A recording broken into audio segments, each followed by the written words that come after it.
We're live. You didn't hit the intro. Okay, I'll hit the intro right now. Let's go, guys.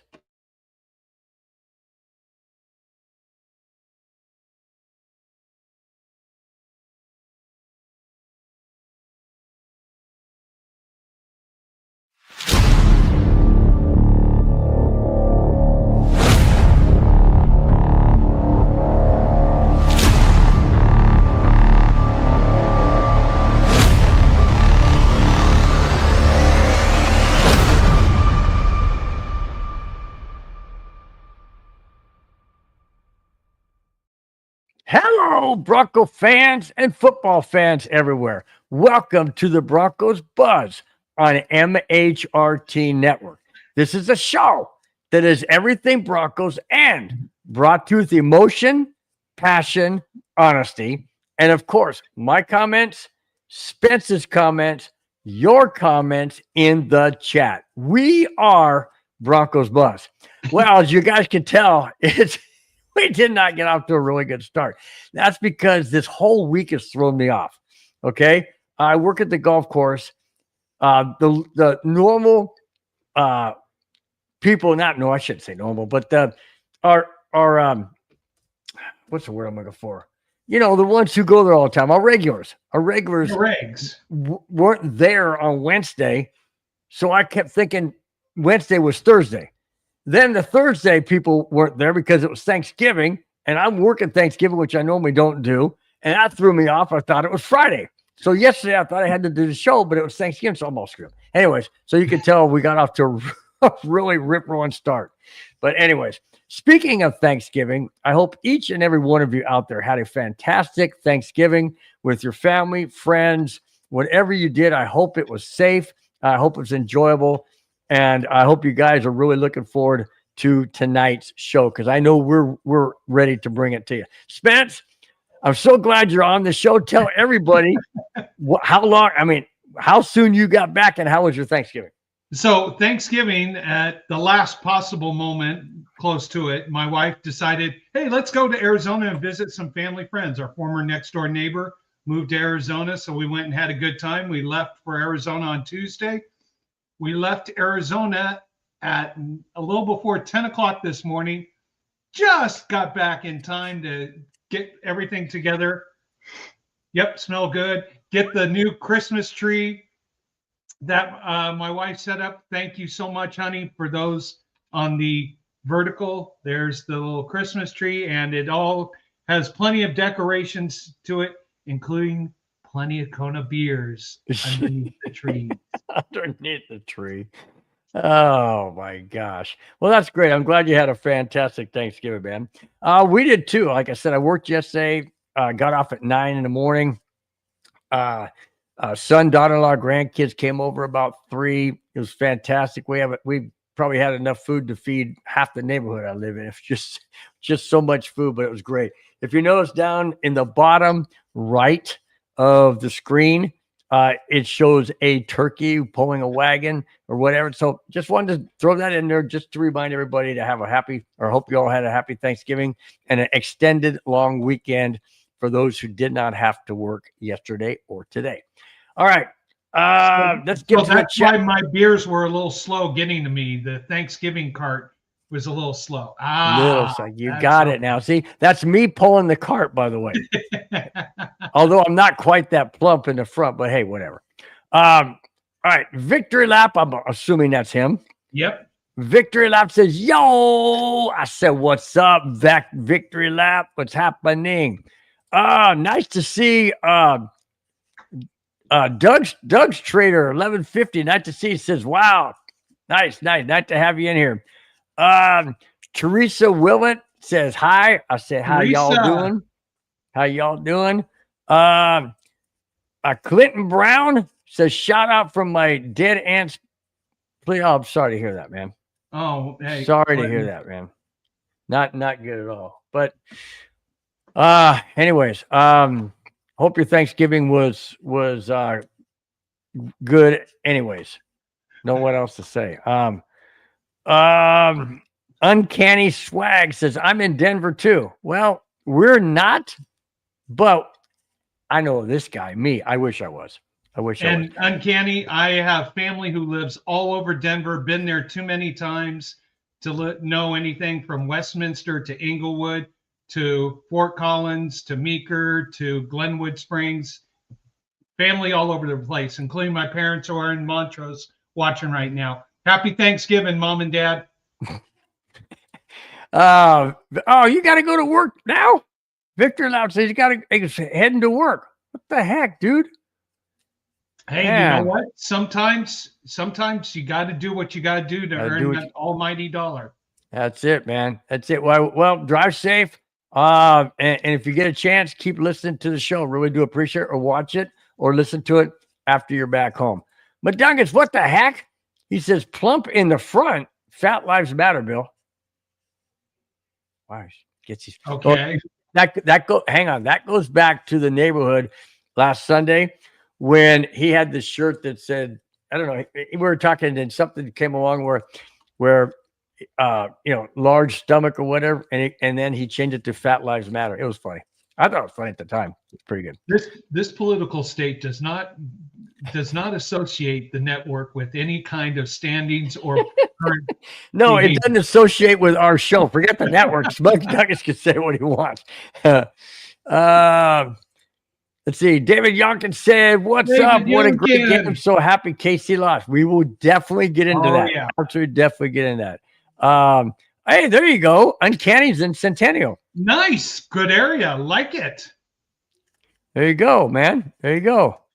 Does anybody in the chat or yourself, Spence, have a favorite rapper? Oh, I never really got into rap music, but I will tell you this. I thought he was talking about Christmas rap, rap. Oh, no. I loved Run DMC. So I'm an 80s music guy. Run DMC. I like that too. Great rap group. Clean music. I like Run DMC too. Did you know Run DMC was with they did a song with Walk This Way. Yeah, that's it. That one. Yeah, watch this. Yeah, that that was a good one, man. Yep. That was good. Oh yeah. All right, Clinton Brown, thank you so much. Thank you. Appreciate it. Subscribe to the channel, so I love it, man. Cheers to you, Clinton. What's your beer of choice? Well, his name's Brown, so it could be brown ale. Hey, we always celebrate it. Uncanny Swag said Nuggets are on at 7:30. There you go. There we go. There you go. So we'll stay on for at least an hour and a half. Madungus, we don't use that word on this show. I'm not talking about that. I'm not talking about Kansas City. Here, I'll play. Here, just for Madungus, I'll play this. Just for Madungus, because he put that up there.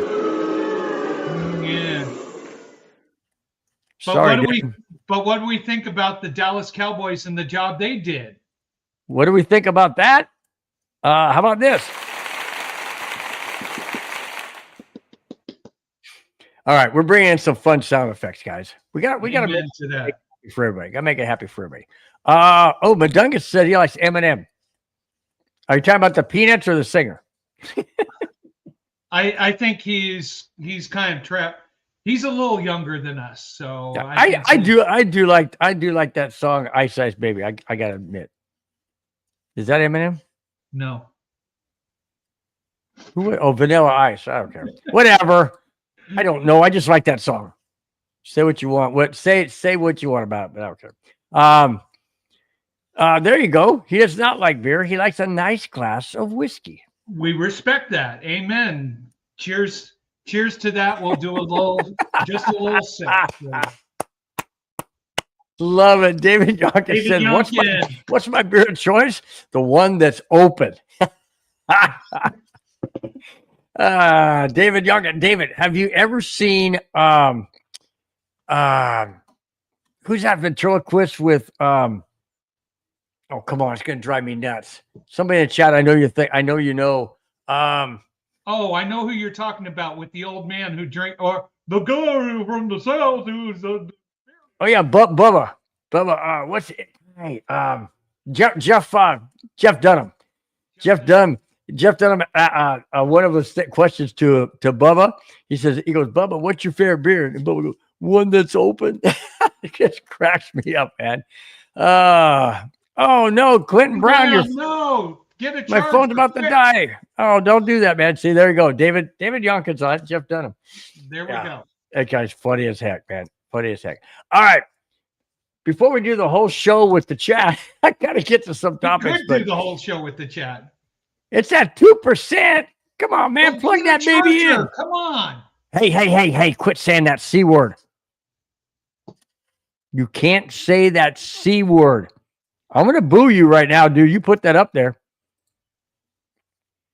Come on. I know where you're going. No, I won't. No, you can't.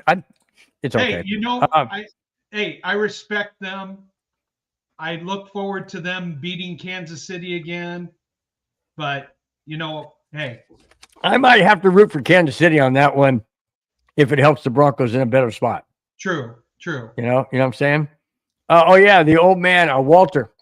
Walter's funny as heck. I like it when he goes, what is that? That little that's so good, man. You know, I'll probably watch one of his shows tonight on Andrew Means. Andrew Means, thank you so much for being in. Says, I believe the Broncos could be in dynasty mode. Let's get one first. Well, that's true. I agree. Yeah. No, I agree. They are in dynasty mode. Clinton Brown, charge your phone. We hope to see you back in here. I should say, energize your phone. I'm not saying the C word. You know, that's my biggest concern right there. I was going to bring that up too. Uncanny Swag says Broncos trap game against the Commanders. That's you know why? The very next game we play is another possible trap game against the Raiders. And then we got the Packers, who just beat the Lions on Thanksgiving. So there's a lot of games the Broncos cannot take off. And I'll mention all of that coming up. So with that said, let's get to the very first topic, which is the headline that says, could the Broncos lose to the Commanders? No. Could the Broncos lose? Could they lose Vance Joseph? What? Mm-hmm. Where's this coming from? Hang on. Here it is. With the Broncos defense playing like the Super Bowl championship team of 2016, Vance Joseph's name has come up. The Tennessee Titans are said to be interested in hiring Vance Joseph as their next head coach, per radio analyst Mark Schlereth. Now, it's not coming from an NFL insider, but it's coming from a very knowledgeable person who, in my opinion, does his homework as well.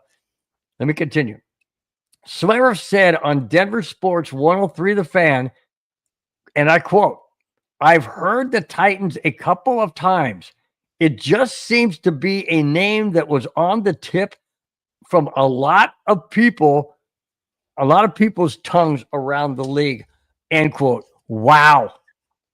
Does that mean the Broncos after this season could lose Vance Joseph, who has taken this Broncos defense and elevated it to an elite stat, an elite level, and an elite defense that rivals the defenses of 2015's Broncos and the 1985 Chicago Bears? If he goes to the Titans, what does that do to the Broncos defense heading into 2026 season, Spence? So there's going to be plenty of opportunities for Vance here, depending on how the Broncos perform in the playoffs. If the Broncos go one and done, who knows? If I'm someone talking to Vance Joseph right now who has his ear, and Tennessee says, we want you to be the head coach, I would take a second, third, and fourth long look and look at other opportunities. Yes, it's one of the rarest things, one of 32 jobs in the NFL. But do you want to go to the mess that is Tennessee and try to rebuild everything? I mean, it's a great challenge. It's a great situation to try to turn things around. But Vance Joseph has already had one shot and failed. Do you want shot number two on a complete rebuild right now. I would say this, Vance Joseph, take your time. If Tennessee throws gobs of money at you, contract that you cannot refuse that makes you one of the top 5 paid head coaches, okay, then take it. But if they're not throwing the kitchen sink at you, take your time, be patient. Maybe I would say this. If the Broncos get to the AFC Championship game or the Super Bowl, he's probably gone. If they don't make it that far, maybe one more year of seasoning. But I would say this. He most likely, if I had to be wagering if he's going to stay or if he's going to be gone, I think with all the things he has done for the Broncos defense and the recruiting that he has done, he's probably out after this season. It's a tough loss, but you can't hold back someone who's got ability and talent. Now, would he be able to go somewhere, rebuild that defense, and also help the offense? Sometimes your limits are just being the defensive or offensive coordinator. There are several people in the NFL who've done that. Being a head coach takes a lot of patience, multitasking, abilities to problem solve, not just offense or defense, but special teams. You got to deal with head cases. It is a big transition. Is Vance Joseph ready to do it again? Yeah. I would say if the right situation comes, but not in Tennessee. Well, should we play that song? Should I stay or should I go? Yeah. Should I stay or should I go? Yeah, true. Everybody wants to know, is PS2 back? Uncanny wants to know as well as everybody. We haven't heard anything definitive yet. And that's because Sean Payton goes and doesn't say anything. Yeah. Have you heard anything, Spence? I would say this, that we'll all know. Just watch the NFL Network on Sunday morning, and they'll let you know. But I got a good feeling he's coming back. I hope so. I hope so. If not this week, I don't know. We got the Commanders the Broncos. We got the Redskins. Commanders this week. Then we got the Raiders in Vegas, and then we have those sneaky Packers in Denver 2 weeks from this Sunday. That's going to be a scary game, considering what they did. I hope they move that to Sunday night. That would be sweet. That would be sweet. But Fox, let's see, who's got the broadcast? Fox has the broadcasting rights for that since Green Bay's the road team. They might make it their 1 p.m. or 4 p.m. game of the week. So yeah, which would be okay too. That's fine with me. Yeah. Kendall Gilliam is having a problem here. He says, I need to go fund me a pan of oxtails I dropped down the stairs yesterday. That's not a good thing to do. I was on that brown liquor. Full respect. Which I don't know whether it's whiskey, bourbon, brown ale. I don't know. Anyways, just wanted to bring that up because that's not a good way to start a Thanksgiving. That is for sure. Ooh, mercy. Oh, and we have a 49er fan who had to bring up the most painful Super Bowl loss in Broncos history. However, she says, or he says, one of two, it says pretty good. That's pretty good. I like to play on words. That's good. Yep. Pretty good. That's good. Love my Niners. They beat the Broncos 55-10 in the Super Bowl, I believe. Yes, you believe correct. She said, I stopped watching at a halftime. I didn't. I watched the entire game. I even watched the celebration of getting the trophy handed to the 49ers. Why? Because that's my team. I figured if they're going down in a heartache of pain, I'm going to be right there with them. Because that's what fans do. They don't turn their back. Just like parents don't turn their back on kids when they do something wrong or something displeasing to a parent. If parents do that, that's wrong. What they should do is go to them, put their arm around and say, okay, what can I do to help you better? As fans, we can't put our arm around the players, but we can sit there and support them like I did.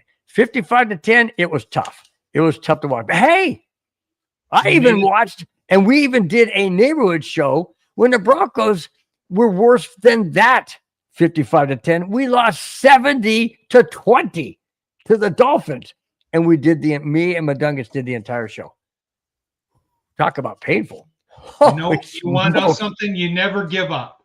You fight until the end, no matter the score, no matter the situation in life. You always fight until the end. Right. But right way. Yep, I do like that name though. Pretty good. That's sweet. That is cool. And then followed by an 80, which is obviously that was Jerry Rice's number. Okay. David Youngkin says, if VJ gets a head coaching gig, good for him. We will get 2 third-round picks. Do you believe so?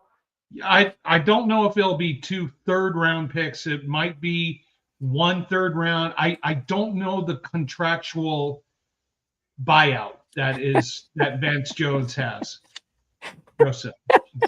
I wonder if this is in relationship to the Vance Joseph possibly going to Tennessee. Mark, welcome to the show. Thank you so much for being on chat. Says Walmart Broncos Blue Light Special.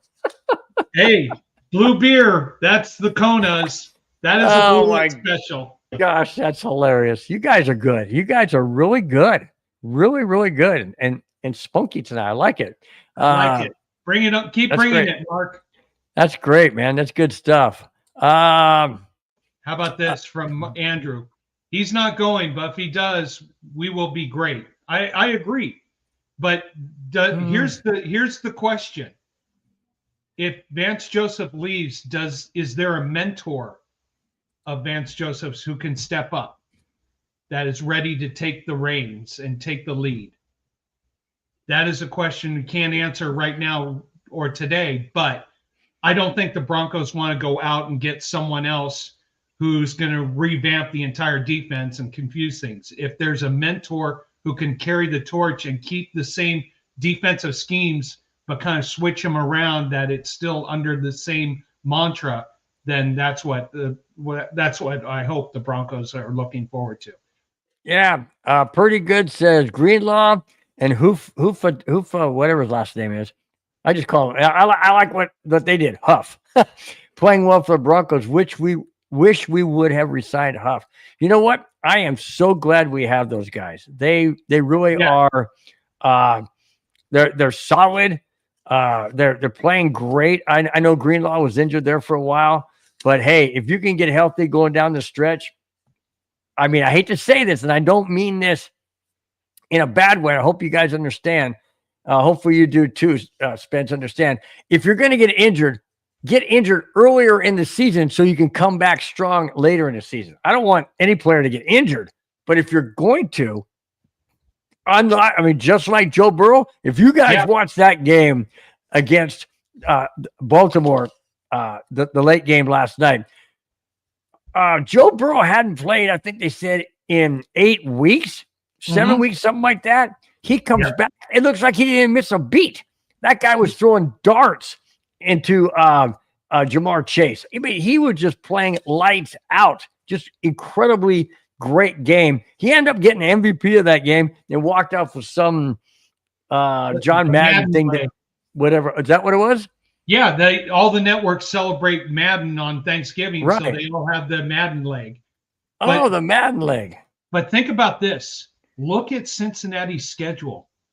If Baltimore and Pittsburgh mess up one more game, the Cincinnati Bengals could, in theory, control their own destiny for the AFC North. Yeah. Seriously. It's a possibility. Yeah, absolutely. See, you know what? This is a great point. You know, we're talking about Vance Joseph possibly going to the Titans. Listen to this. Pretty good. Says, ask the Lions what losing a good coordinator means. Yeah. There you go. You know what? Bill and I were just talking about this before the show. Look at the top 4 teams from last year, the AFC NFC Championship. You had KC and Buffalo, Philadelphia and Washington. Where are they now? KC is not in the playoffs. They got to win out. Probably not going to happen. Buffalo, everybody thought Buffalo would be the #1 seed, but they had that brutal schedule, and they have losses to the Patriots already. Buffalo is 1 game away from being out of the playoffs. Washington, unfortunately, the sophomore slump for Jaden Daniels and the rest of the team. Philadelphia, yeah, they still control their own destiny in the NFC East. But after playing the Bears today, do you think they look like a Super Bowl contender? No. So it's interesting. And look at the top teams now in both the AFC and the NFC. New England playing on a 3rd, 4th place schedule. Denver playing on a 3rd place schedule. Go to the NFC. The Rams playing on a 3rd place schedule. The Chicago Bears playing on a 4th place schedule. These teams who took the first step for their defense, for their team is defense. New England got all assets, got a great quarterback. Well, they also got a head coach that knows how to win. Good head coach who knows how to win. Those are what these 4 teams need. It's as though the mojo from last year's top 4 teams switched over to these guys who are up and coming.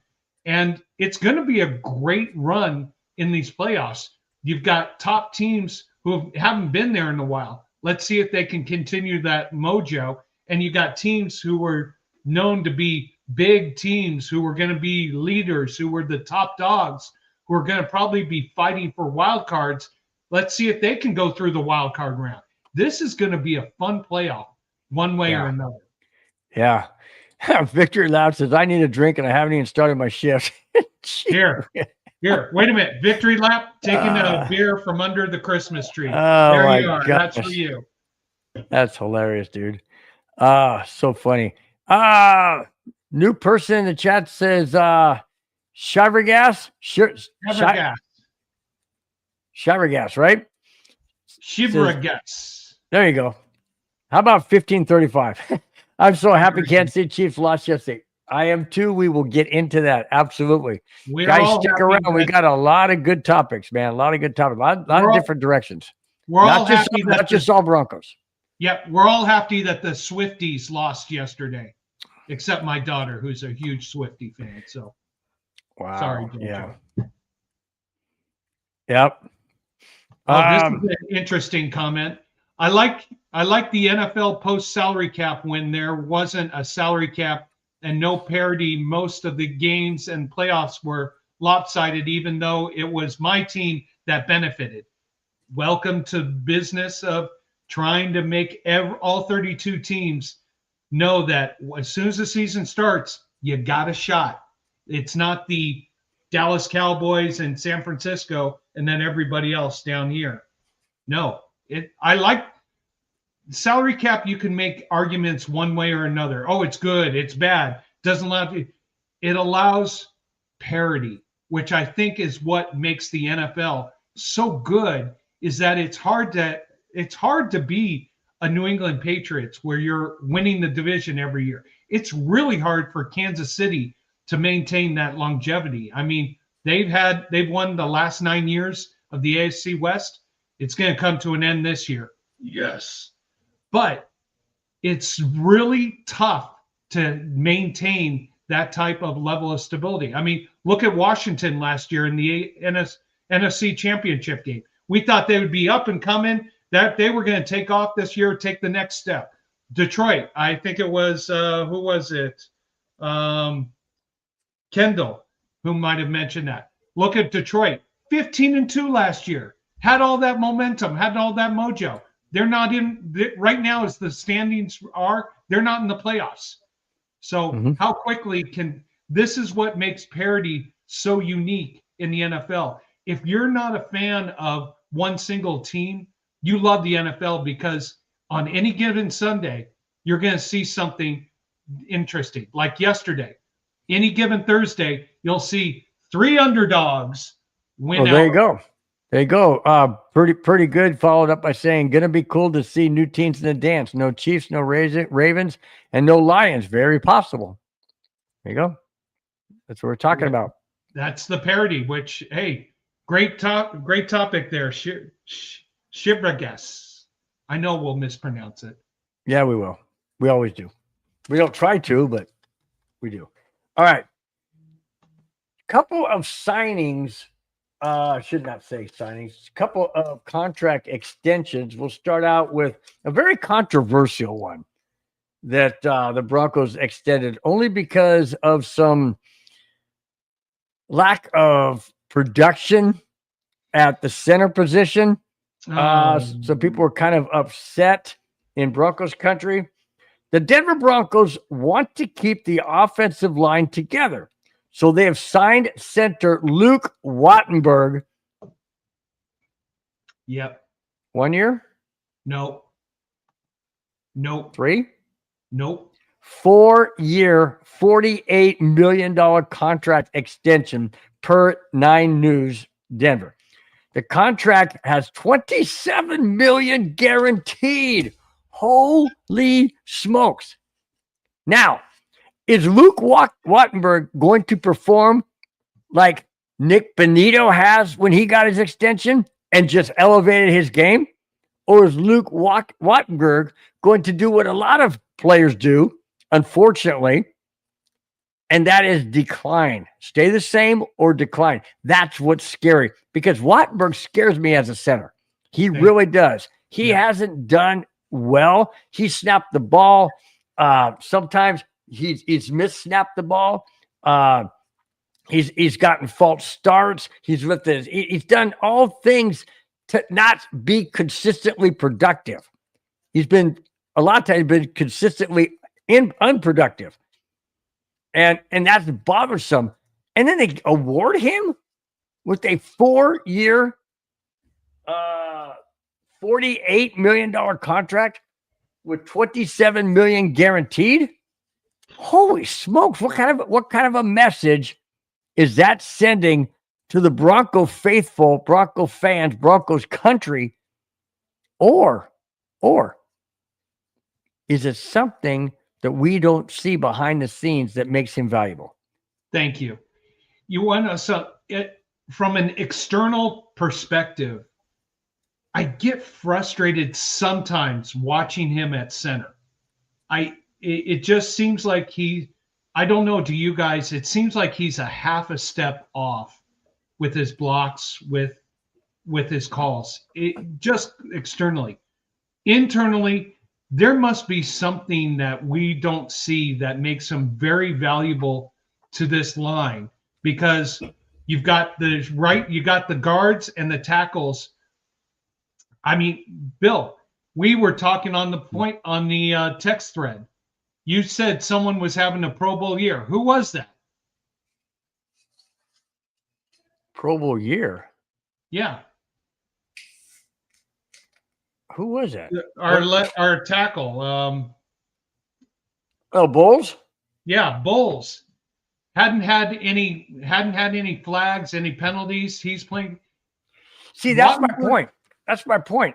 A couple of 2 or 3 years ago, Bulls was the laughing stock of the Broncos offensive line. Exactly. It was instead of Garrett Bowles, it was Garrett Holds. Exactly. Holding. And now he's had one of the best seasons ever. Is that going to be Wattenberg? And wait a minute, didn't Bowles get a contract extension?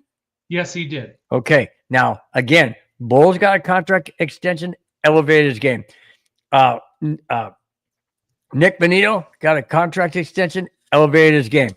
And let's hope Wattenberg does exactly the same thing. Somebody's got to be in these guys' ears to make them better after they get contract extensions. The only thing about Wattenberg that worries me is that he's going to get hit. He's got his contract extension, and is the coaching aspect going to improve while the play on the field is running between the tackles and in the 3-hole and the 5-hole and the 7-hole has been good. On the 1 and the 2-hole next to the runs up the middle have been so. I think I understand what the Broncos are trying to do. They are trying to get stability. Oh, hold on a second. This is good before you continue, because they got to go.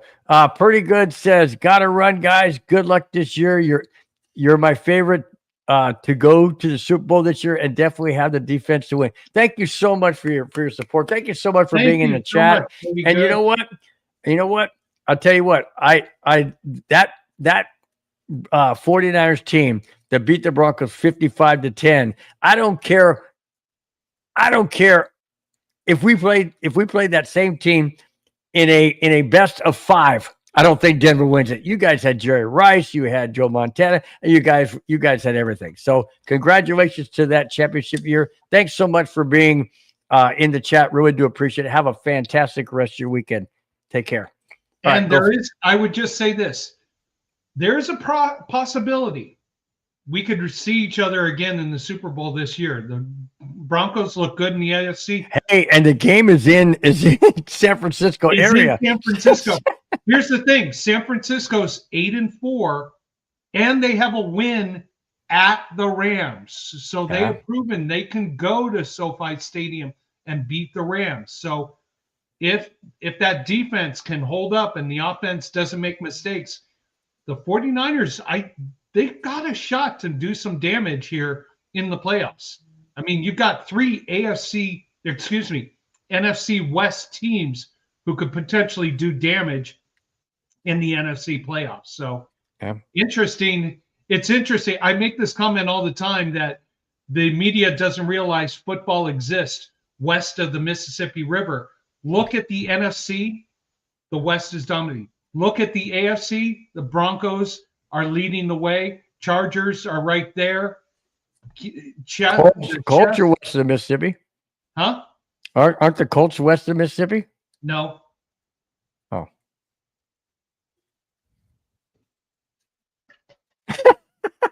Yes, the state of Indiana is east of the Mississippi River. Thank you, Kona Christmas tree. Yeah, well, you know. Anyway, geography was your strong suit. No. Okay. We do have a Chief fan in the house. It's okay. Jackie MLB says, "Go Chiefs." That's fine. That's very fine. We will meet you guys once again in Kansas City on Christmas evening. So that'll be interesting. Hey, you know what? We respect the Chiefs too. I mean, you have to when you've won the division 9 straight years. So, I mean, what else can you say? I mean, and I will say this, Jackie. I've said this many times on the program. My one dream in football is to have all 4 AFC West teams make the playoffs. Thought it might happen this year. I was questionable about the Raiders. Hope the Chiefs can get there and do some damage. But you know what? Because I live in a household, I'll tell you this. I've got my wife, my 2 kids. Everybody here is a fan of a different AFC West team. I'm a huge Denver Bronco fan. My son's a Charger fan. My wife grew up as a Raider fan. My daughter, because of Taylor Swift, is a huge your wife, Raider fan. Raider fan, yeah. Where was she born? In Venice, California. I didn't near Oakland. I know, but she's a Raider. I was gonna play the sound effect, but I think she's too much of a sweet lady. I can't do that. Okay. Can't do it. She's too nice. Cairo 232 says the only team that can beat the 49ers that beat the Broncos in the Super Bowl was the G-Man under Parcells. Yeah, we got beat by the Giants too. That was the year Phil Simms went 22 completions out of 25. Holy smokes, man. Yep. That was insane. Cairo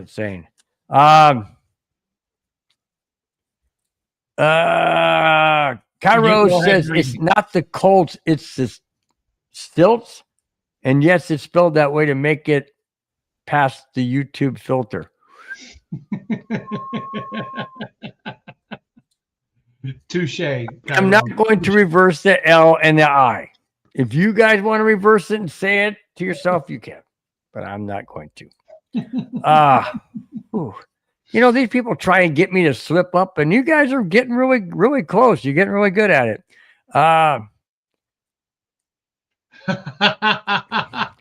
That's not nice, David Yarkin. That's not nice. that person's that person who is it? That was Jackie. That's a new person in the chat. So, Yeah. but it's okay. It says go Chiefs. That's right. Straight home. Well, No, come on. we understand where you're coming from, but no, we respect everybody. And remember, guys, okay? Please remember this. All we can do is cheer for our favorite team. We cannot change any of the outcome. We cannot physically jump on the field and make our favorite team better. All we can do is cheer. And if they win, great, makes us feel good. If they lose, hey, you know what? We're still going to wake up tomorrow, hopefully. Cairo said, dang it, Bill, it's Chiefs this or Bolts this with you. Isn't come on this a Broncos podcast. What? Let me translate. Damn it, Bill, it's Chiefs this, Colts that, Bolts this, Bolts that. Isn't this a Broncos podcast, bleep? It is a Broncos podcast, but we bring in all kinds of topics, as you will see as we continue on, if we ever get there. Yes, you will definitely see we bring in a lot of topics. We even have a Jackass of the Week. Whoo, this is a doozy, guys. This one is a doozy. Doesn't even come from the NFL, but it's a doozy. Wolf Baby says, baby oil. That's a tough family dynamic dog. What is a tough family? No, it's a tough. That's a tough family dynamic. Pause. Dog. Yes, I know. It's a tough dynamic having everybody in the house be for a different AFC West team. You know, I told you it's been a tough week for me, man. Been a tough week because I've been thrown off at the golf course. I have no idea what day it is. I thought yesterday was Friday, and then I learned that it was actually Thursday, and I got off work early, which I never do. Bill, I got to get another beer from under the Christmas tree for you. So here's another Kona coming your way. Sweet.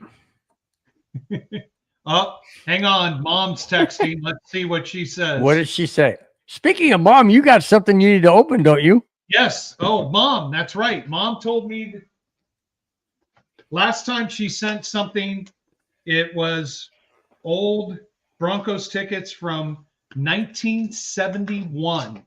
When the price was like $3. All right. That's crazy. So Mom told me, make sure you open it on the show. All right, Mom, I'm doing it. We know she's watching. What is it? It's an Elk Broncos hat. Oh, let me see what that's sweet. What's it say on the front? Hold it up to Bronco. That's it. Oh, sweet. Oh, that is nice, dude. So because Mom, she lives in Colorado. That's sweet. Nice. There we go. That's perfect, man. Thank you, Mom. Thank you, Mom. Or Spencer's mom. That's awesome. And Mom said, make sure you remind the audience who turned you on to the Broncos, your beloved Uncle John. Yes, my Uncle John turned me on to the Broncos, took me to one of my first football games. I always remember because it was in December of 1985 when I went up to visit Uncle John for my Christmas break. And my uncle had two tickets to the Chargers Broncos game. And my mom said, don't you dare, John, take Spencer to that game. And he just looked at me and said, we're still going. It was a monster snowstorm. We had so much fun. Sorry, Mom. Yeah. Had to defy you. Older brother gets priority. Sorry. Yeah, it's a lot of fun, man. A lot of fun. David Yonkins said, it's been tough on me since 1795. I'm not quite that old, but thank you for thinking of me. Bill had to notarize the Bill of Rights. Cairo 232 says, Bill, thinking that Turkey Day was Friday, I guess my dementia is kicking in hard. I hope I don't have dementia. My mom passed away from Alzheimer's. I definitely don't want that. Beermentia. Hey, new person in the chat right now. Grant, Brad, Her Goyen. Oh yeah. Okay, that's a good. I'll just say Brad. Greetings, fellows Broncos fans. I have a question for you regarding the Commanders game coming up. Will PS2 play? Because I hear yes. I haven't heard anything definitive, but it sure is leaning towards that way. Yes, it is leaning that way, but I have not heard anything definitively. Cairo 232 suspense. Rephrasing that, you should not be saying your uncle turns you on. Okay.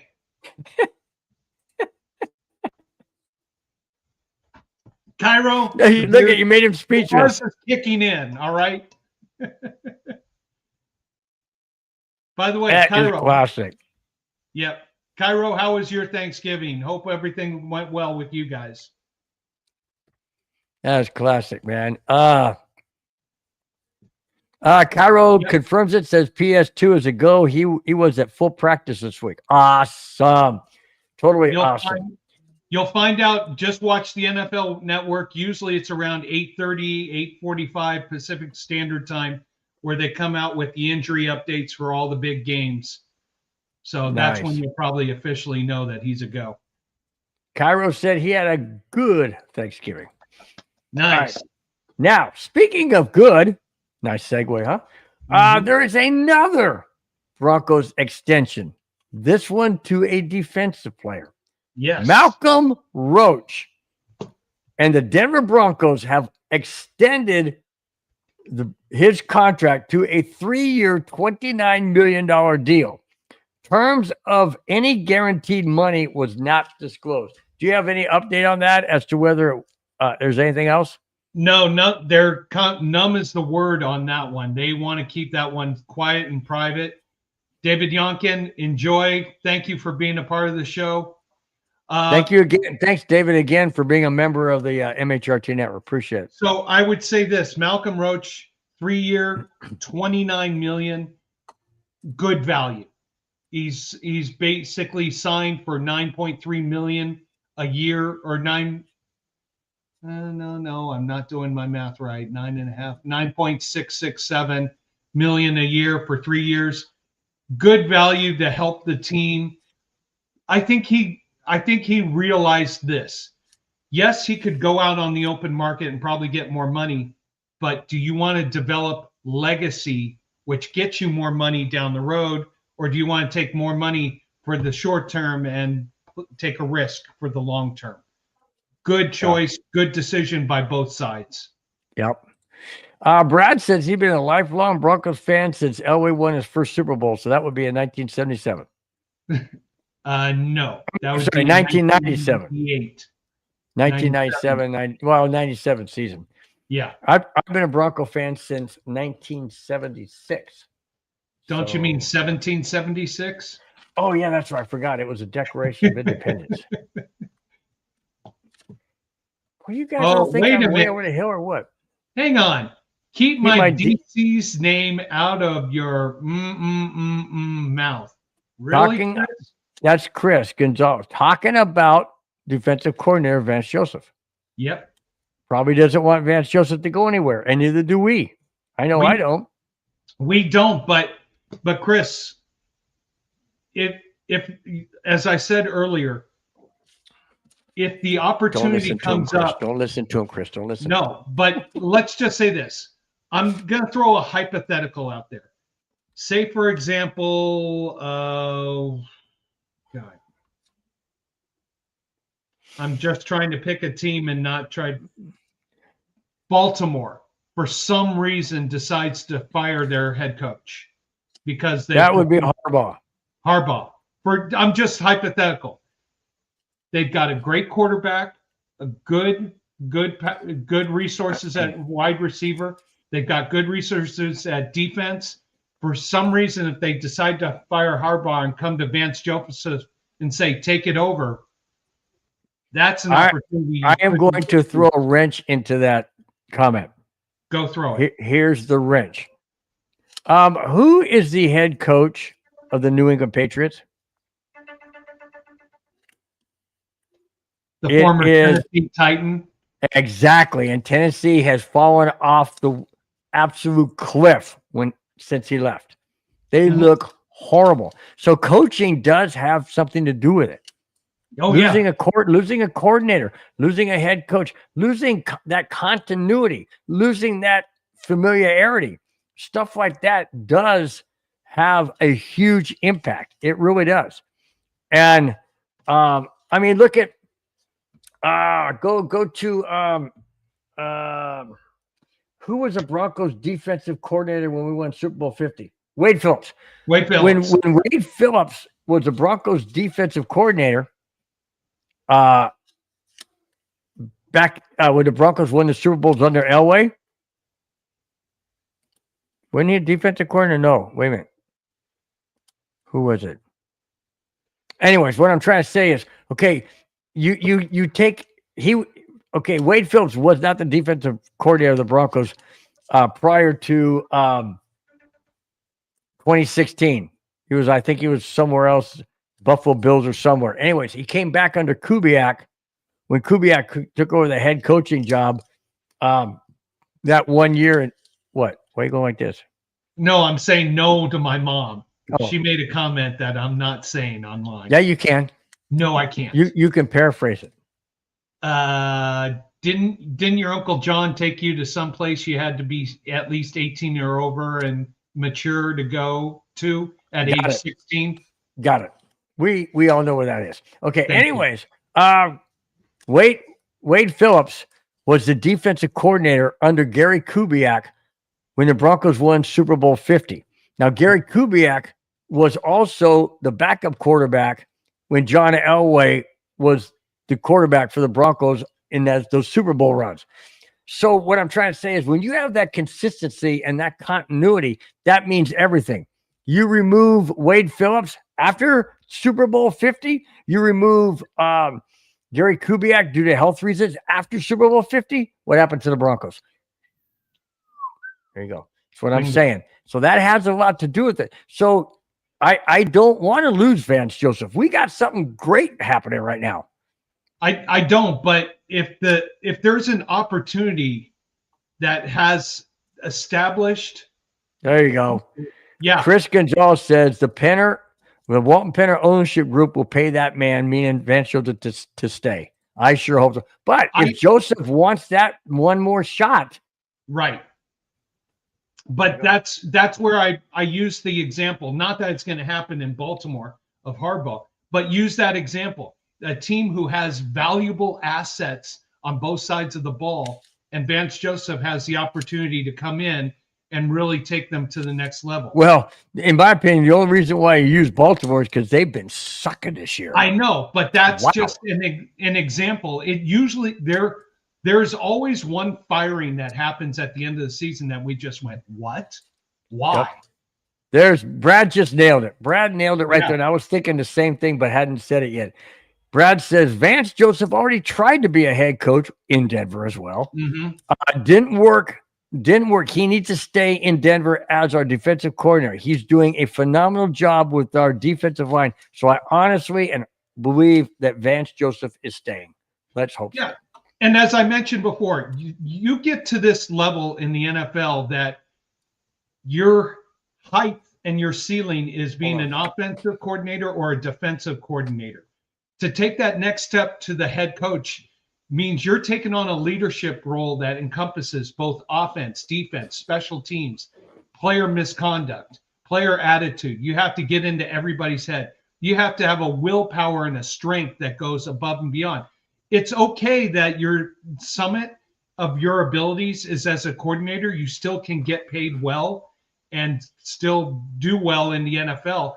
But it takes a different mantra to become a head coach and to take that next step from being a coordinator to a head coach where you're taking over not just one aspect of a team, but the multicultural aspect of an entire NFL team, not just the players on your team, but you've got to deal with the front office and the business acumen aspect of it. Taking that jump to a head coach takes a certain type of craft and attitude and behavior. That's why there's only 32 of these precious jobs amongst in this world. Yeah. Bob Pryor, Bob Pryor, new person in the chat, says, "Are you boys scared of the Commanders?" No. No. But I will say this: I'm not scared of the Commanders. I'm a little fearful of it being a trap game for the Broncos. Yeah. That's what I'm fearful of. The Broncos taking the Commanders lightly. Why? Because they don't have Jaden Daniels. They don't have Jaden Daniels quarterback. It's going to be Marcus Mariota because Daniels is injured. So I'm not scared of the Commanders per se. I'm nervous or a little concerned about the Broncos taking this game too lightly. It's prime time. It's the only game on at 5 o'clock at night on Sunday night.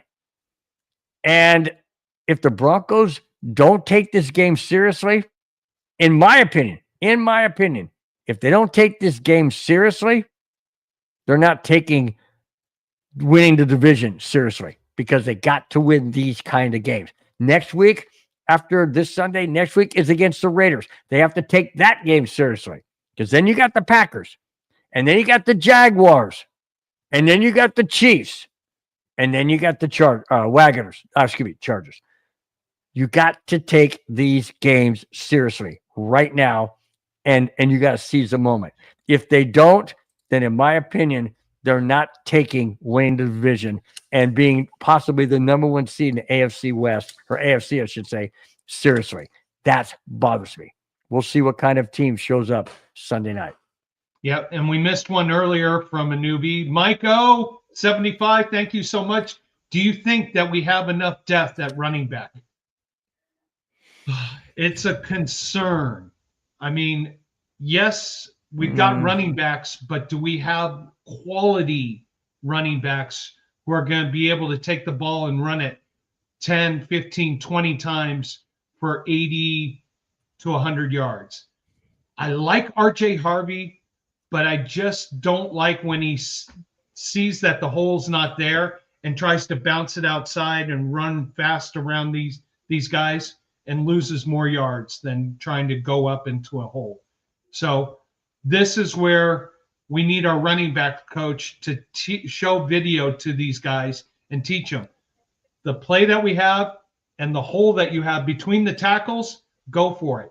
Don't try to bounce outside because the speed jump bouncing outside has not been working. Yeah. Wow. The chat is really, really engaging tonight. I love it. I love it. Cairo 232 says, I agree. Vance Joseph needs to stay because look at the type of teams that are always in running for the playoffs or Super Bowl. It's keeping personnel, like we said, and coaches and fighting not to have high turnover. There you go. That's exact. Look what the Broncos did from 2015 to 20. When did we hire? This is the second year or third year for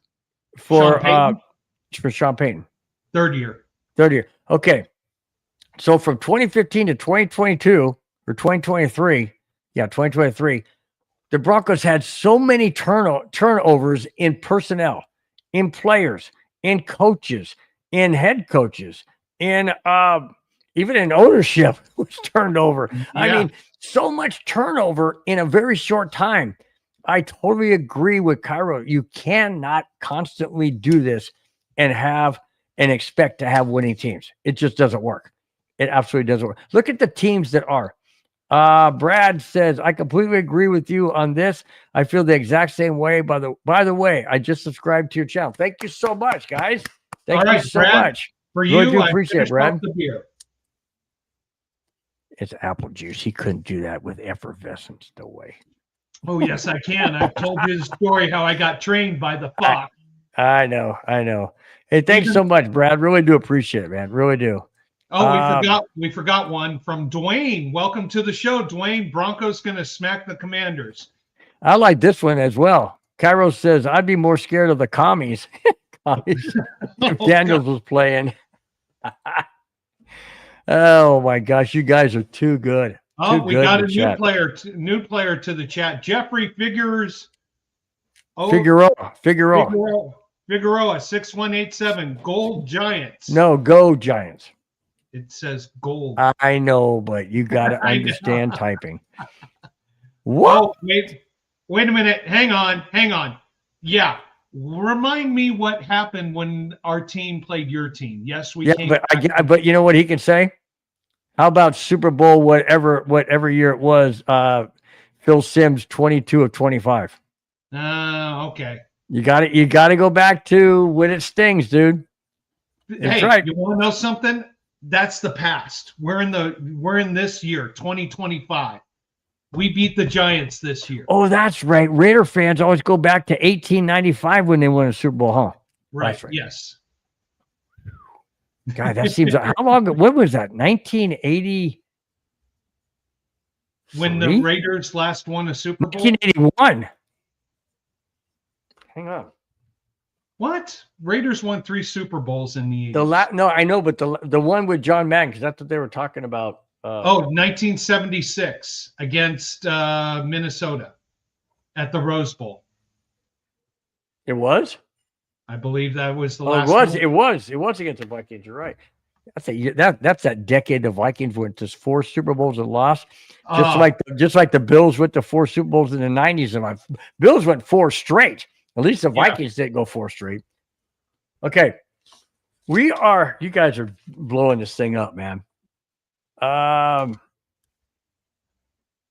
You guys are great, man. You guys are great. Oh, it's 83. New person in the chat says Rick Nichols says it was 1983. 83 was when the Raiders beat the Redskins in Tampa Bay, I believe. And it was the Redskins, guys. Don't get offended. Yep. So, anyways, thank you for that, Rich Nichols. Appreciate that. Jeffrey Figueroa says, I'm just trolling people. I'm a Patriots fan. My brothers are Giants fan. Hey, Patriots are doing good. I gotta say that Drake May, and your head coach, guy, he came from the Titans. Mike Vrabel. Yeah, Mike Vrabel. That guy has really turned that Patriots team around, man. And I can't say enough about Drake May. Maine's got a chance to win the MVP over the next 3 weeks. Yeah, he's got kind of a walkover game this week, but then he goes against the Bills again and against the Ravens. Now, Ravens haven't done anything, man.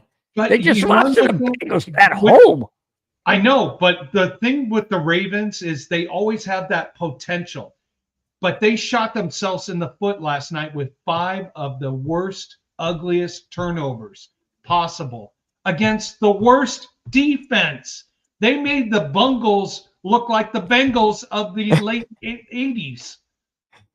Do you know the Bengals are the only team, and I'm just throwing this out there because you mentioned the Bengals are the only team in NFL history to have gone to at least 2 Super Bowls and played the same team both times. That is correct. That's the only team. Now the Broncos played the Cowboys, the Giants, the 49ers, the Redskins. It was the Redskins. And Seahawks. No. And Carolina. Not the Seahawks. Yeah, we played the Seahawks in the Super Bowl. We played the Falcons. And we played the Seahawks. We lost to them in Super Bowl 48. Remember when Russell Wilson freaking beat us in that? Oh, that is right. Yeah. Come on, man. I'm sorry. You know, I can't, anything involving Russell Wilson, I have a memory lapse. Just, I sorry. Now you make me, sorry. I got to open another beer. You did that? Not Russell Wilson. Look at, I'm sorry, guys. Spencer's having a serious meltdown. It's okay. This happens from time to time. Every now and then I throw the W word out, and it doesn't mean win, but it has a W-I. Bo Nix and beer. so he has a little issue. So just bear with us, guys. Yeah, I have an essential tremor thanks to Russell Wilson. Yeah, he has. I don't bring it up often because I'm very fearful that his wife is going to be left without a husband. So Oh no, I come on. tread I mean, lightly. let's see. Pulse is good. Yeah, that's good. I'm fine. Let's see. Cairo says he will wait for the Ravens game and the Finns, meaning the Dolphins, game to see if May is a thing because he is playing versus the S teams of the NFL outside of the Bills. So pump the brakes a bit on Drake May.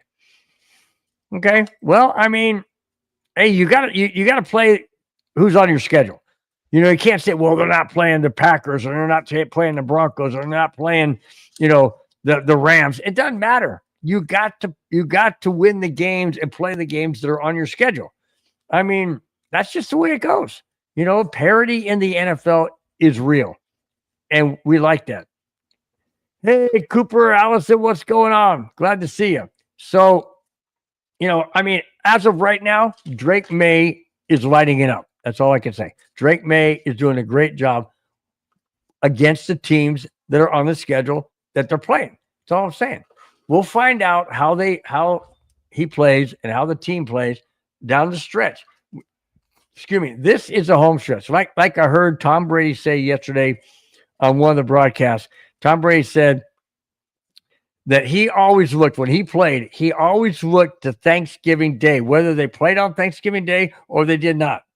That was the week where he said the playoffs mentally as a team, that's when the playoff focus starts. If you're contending in the playoff, if you're close to being in the playoffs, that's your mindset. You've got to play playoff mentality football for the last 6 weeks of the season. Well, back then it was 5 weeks. Now it's 6 weeks because of the 17-game schedule. So that being said, that's where the Broncos are now. We're in a playoff mentality-minded state. But are the Broncos as a team in a playoff minded state? We will find out Sunday night. But before then, and I know we got a lot of people in the chat, we'll get to it, but we got to keep moving. Before then, we are going to do this week's.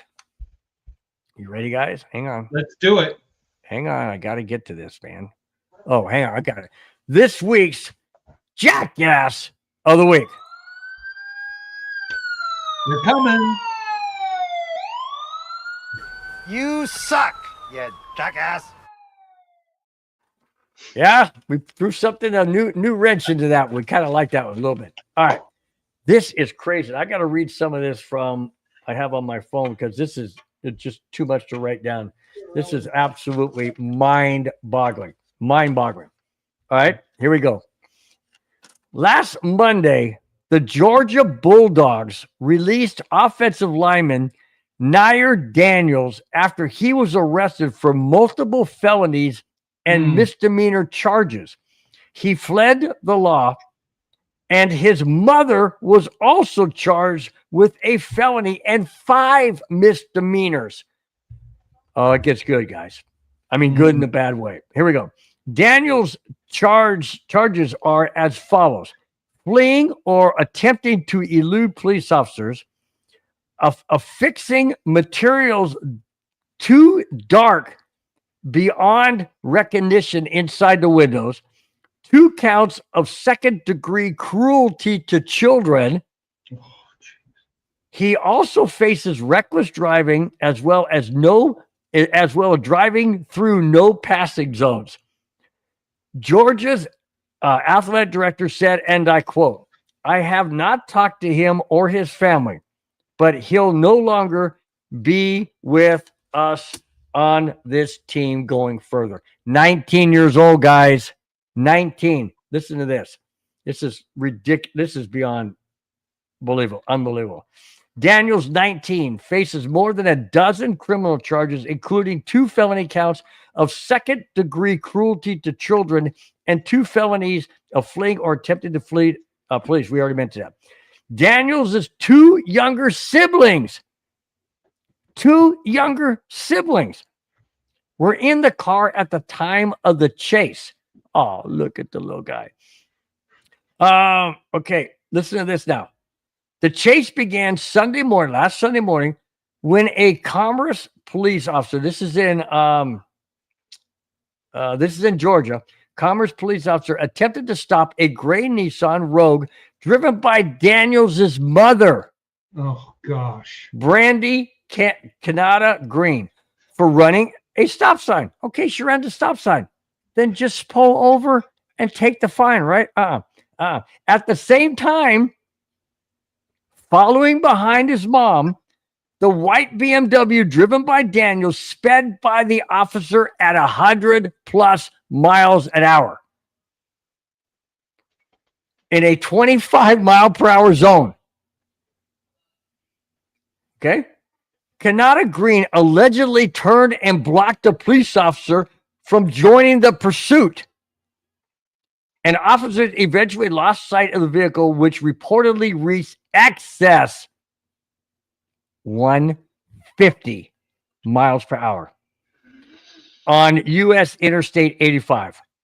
Are you freaking kidding me? When officers learned the driver was a Georgia football player, they contacted the Bulldogs coaching staff and eluded or encouraged and help in finding him. Says the athletic director of hang on, let me back up a little quick. An athletic department official then brought Daniels to Commerce. He got him, told him to turn himself in, brought him to Commerce, where he later turned himself into place. An officer claimed immediately smelling odor of very strong marijuana. Okay. Georgia football athletic has said, we are aware, and I quote, we are aware of the charges and are currently in the process of gathering additional information. This is a pending legal matter, and we will not have any further comment at this time. That guy's career is done. And his mom is a felon to boot, because she tried to block. I mean, your son has all the potential in the world, has a scholarship to one of the top football programs in America. He has a chance at a professional football career. He has a chance to get an education. He has a chance to do something better with himself. He has a chance to help the family out. And you take him away from that to commit felony crimes. What does that teach to this young boy and the children who were also in the car? Mm-hmm. Does this tell them that crime pays? Mm-hmm. No. In a matter of one decision, because the mother thought she knew best, because she thought, oh, we'll just do this one. We'll just do this. We will never get caught. Everything's going to be fine. You just now, to the mother, I won't say the name, you just put your 3 children into a position that they're going to have to fight really hard just to get back to normalcy in their life. I mean, a mother doing that shows how little respect she has for her son. Her son, who is in Georgia on a scholarship, he had NIL bonuses, he had education, he had potential for making it into the pros, he had gifts, he had talent. That's gone. One choice you as the mother made for your son. Yes, you raised him. You put him in that position. You've sacrificed so much. Why could you not sacrifice more to keep your son level-headed? Mm-hmm. Now you've turned him into a career criminal. What path he takes now, that's up to you guys to decide. But as a mother, as a parent, to do that to your children. I've got a 10-year-old son. You guys have seen it, this on the program. I would never, ever think about putting him in this situation that he'd have to commit a crime to help this family. He's got gifts. He's got talent. He has an arm. He is pitching lights out at age 10 in an age group above him. I would never do that. But this mother thought more about her than her children. I'm done. I don't want to talk about this topic ever again or give them. Well, not that topic, but we're going to have more Jackass of the Week because that's just what happens in sports. Yeah. It just, unfortunately. The only thing I'm going to say about this is, what were you doing when you were 19, Spence? At age 19, I was at Loyola Marymount working on my education and working to meet a few girls. Did you ever decide to smoke marijuana heavily and elude police officers when you had two children in your car and go down the freeway about 100 to 150 mile an hour? Never. Never. No, you didn't think about doing that? Never. Oh, okay. Just wondered. 19 years old, I was engaged to actually, did I get married? When I get married 20, I got married 22. So I was engaged to my first wife at 19. Doing well, working in different jobs. And no, I never thought about doing that either. Just saying. Some of these guys, I don't get it. They have the whole world at their fingertips. They have everything right there. All the talent in the world, and they just lose it. I don't get it. You know what, Jerry, I've got a question for you. Guy on the left can't talk. Yes, he can. He can talk. I talk a lot. Believe me, I just do. He's drunk. No, he's not. No, not. Guy on the left is drunk. You know what, Jerry? No, I'm not. I will tell you this, Jerry. Is your left to right or right to left? You know what? We know our limits. I know my limit. And we'll never get to that point. That's not what this show's about. By the way, just in case you guys want to know what the actual meaning of the word buzz for the Broncos buzz, it means the talk show buzz. The buzz of, hey, what's the buzzword out there? What's the latest buzz about the Broncos? You hear it all the time. You hear about, hey, like there's here in LA County, there in the morning on I think it's KTLA 5 or something. They call it the breakfast buzz. They're not. I mean, it could mean caffeine, which is a buzz. I mean, there are double meanings. Yes, it's true, but we do not promote that in the show. We do not encourage it on the show. We do not get to that point. So if that's what you think, I'm sorry, but that is not the actual fact about the show. Okay. Amen to them. Oh, now, by the way, one of your secret friends is here saying, let's go Chargers.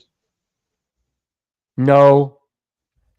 Like, I can tell you, it's funny. A guy at the golf course, he knows I'm a Bronco fan. So he came up to me and he's like, hey, go Chargers. And I'm like, yeah, whatever. And he takes off and goes plays his round of golf. Right? He comes back and I saw him come in and his name's Phil. I said, hey, Phil. I said, always nice seeing you, man. He goes, yeah, always great seeing you too, man. And then he was getting in his car and I shut the door on him. I said, go Broncos. He goes, you purposely did that. I go, yeah, I did. All right, we're going to back out of this. So this week's Jackass of the Week. So here we go. We'll be back in just a few seconds.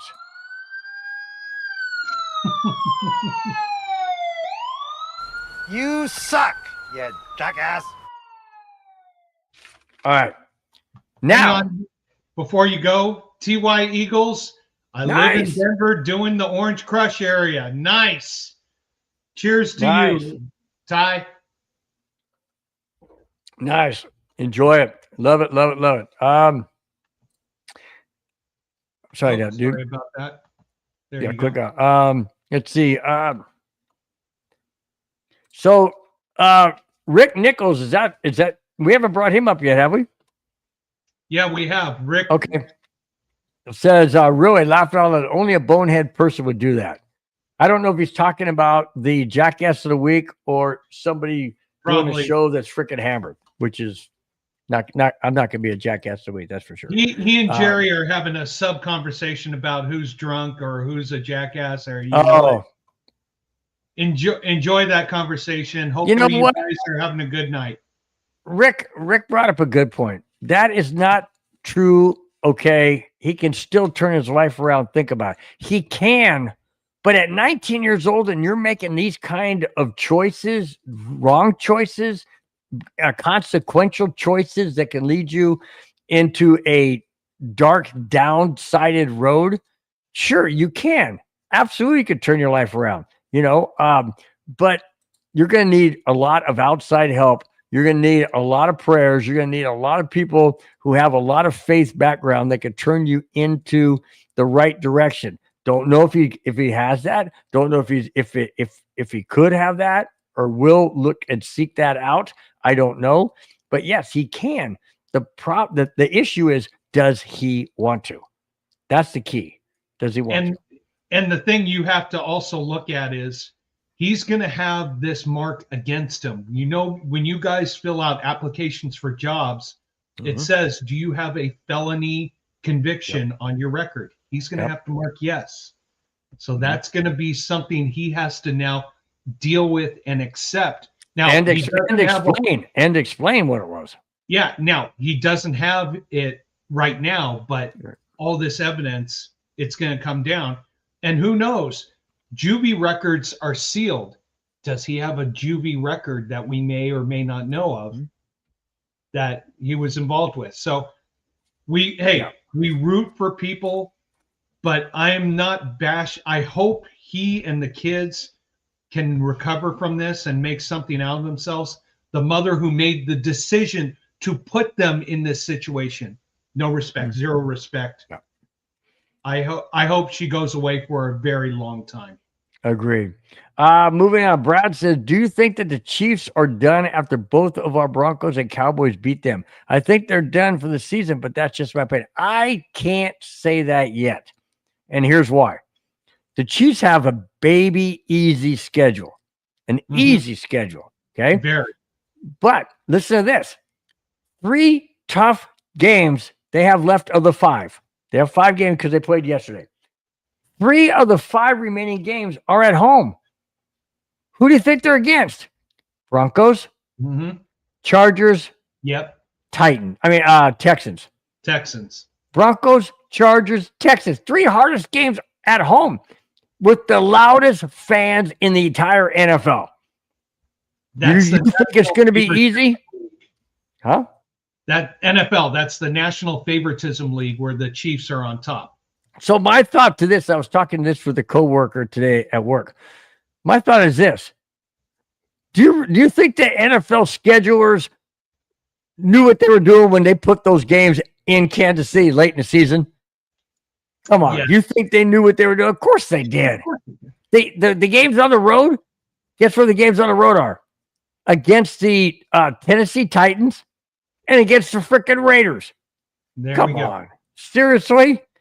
So if the Chiefs, I'm just saying this, guys, if the Chiefs in their last 5 games win 4 of the 5, meaning they beat the Titans, they beat the Raiders, they beat the Broncos, and they beat the Chargers. Where does that leave Denver? Where does that leave Denver? That leaves Denver still winning the division, but but we have to. We've got Green Bay who beat Detroit, and we'll get into some of that in a minute. We got Green Bay who beat Detroit. We got Jacksonville who's beat the Chargers and playing strong. But not we got the Chiefs in Kansas City. NFL we got to make sure that they win that one. So that's 3 right there, dude. Out of our 6. We got the Commanders we better not take for granted. We got the Raiders we better not take for granted. And then we got the Chargers, the last game of the season at home, we better not take for granted. So it's not going to be an easy road. If the Chiefs win 4 of their last 5, the Broncos have to win at least 3 of the last 6. Amen. At least 3 of the last 6. Meaning the Commanders, the Raiders, and the Chargers. And lose to the Packers and the Chiefs and the Jaguars. That's not gonna be good.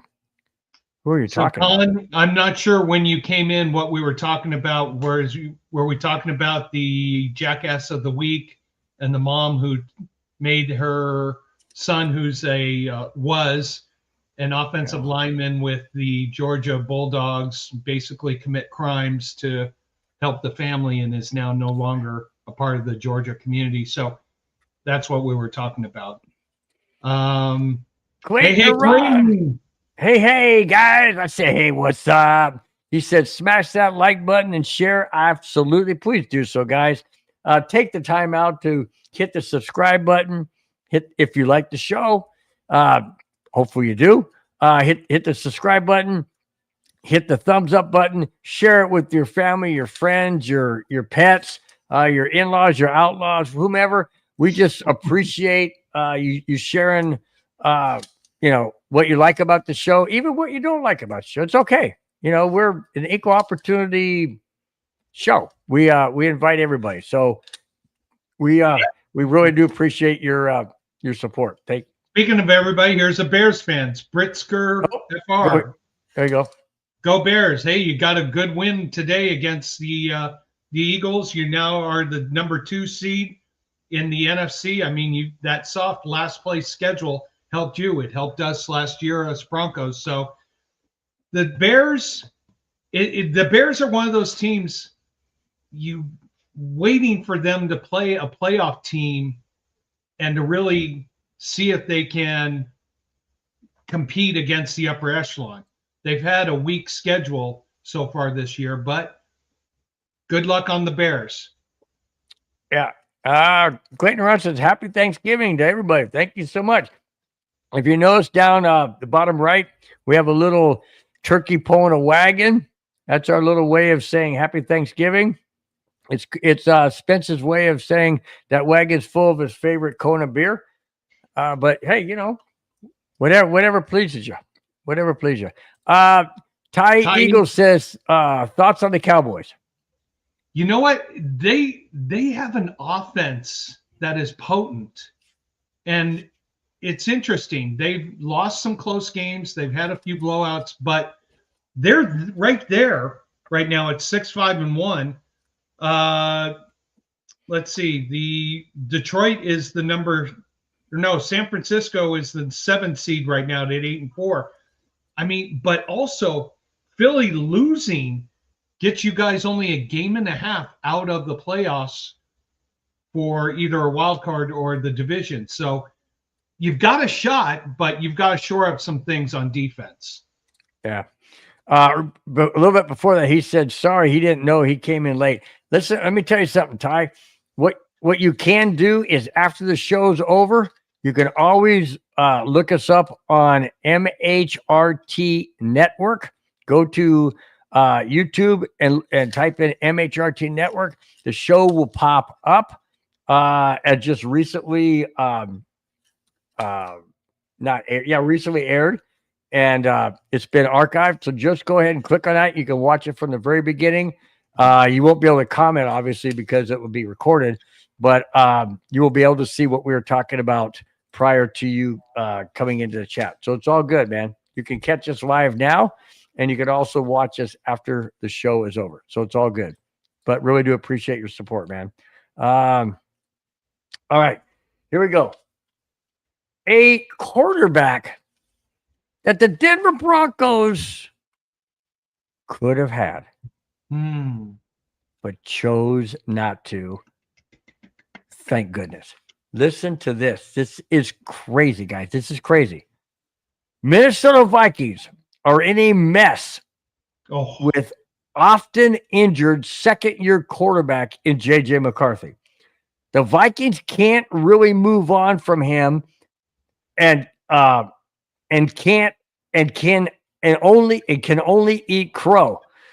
But can they afford to have a quote franchise quarterback consistently getting injured? Since 2010, this is interesting. This is mind-blowing, guys. We could have had this guy. If the Broncos would have chosen McCarthy, we could be in this situation, which would make the Russell Wilson, I'm sorry, Spence, look like child's play. Listen to this. Listen, Spence.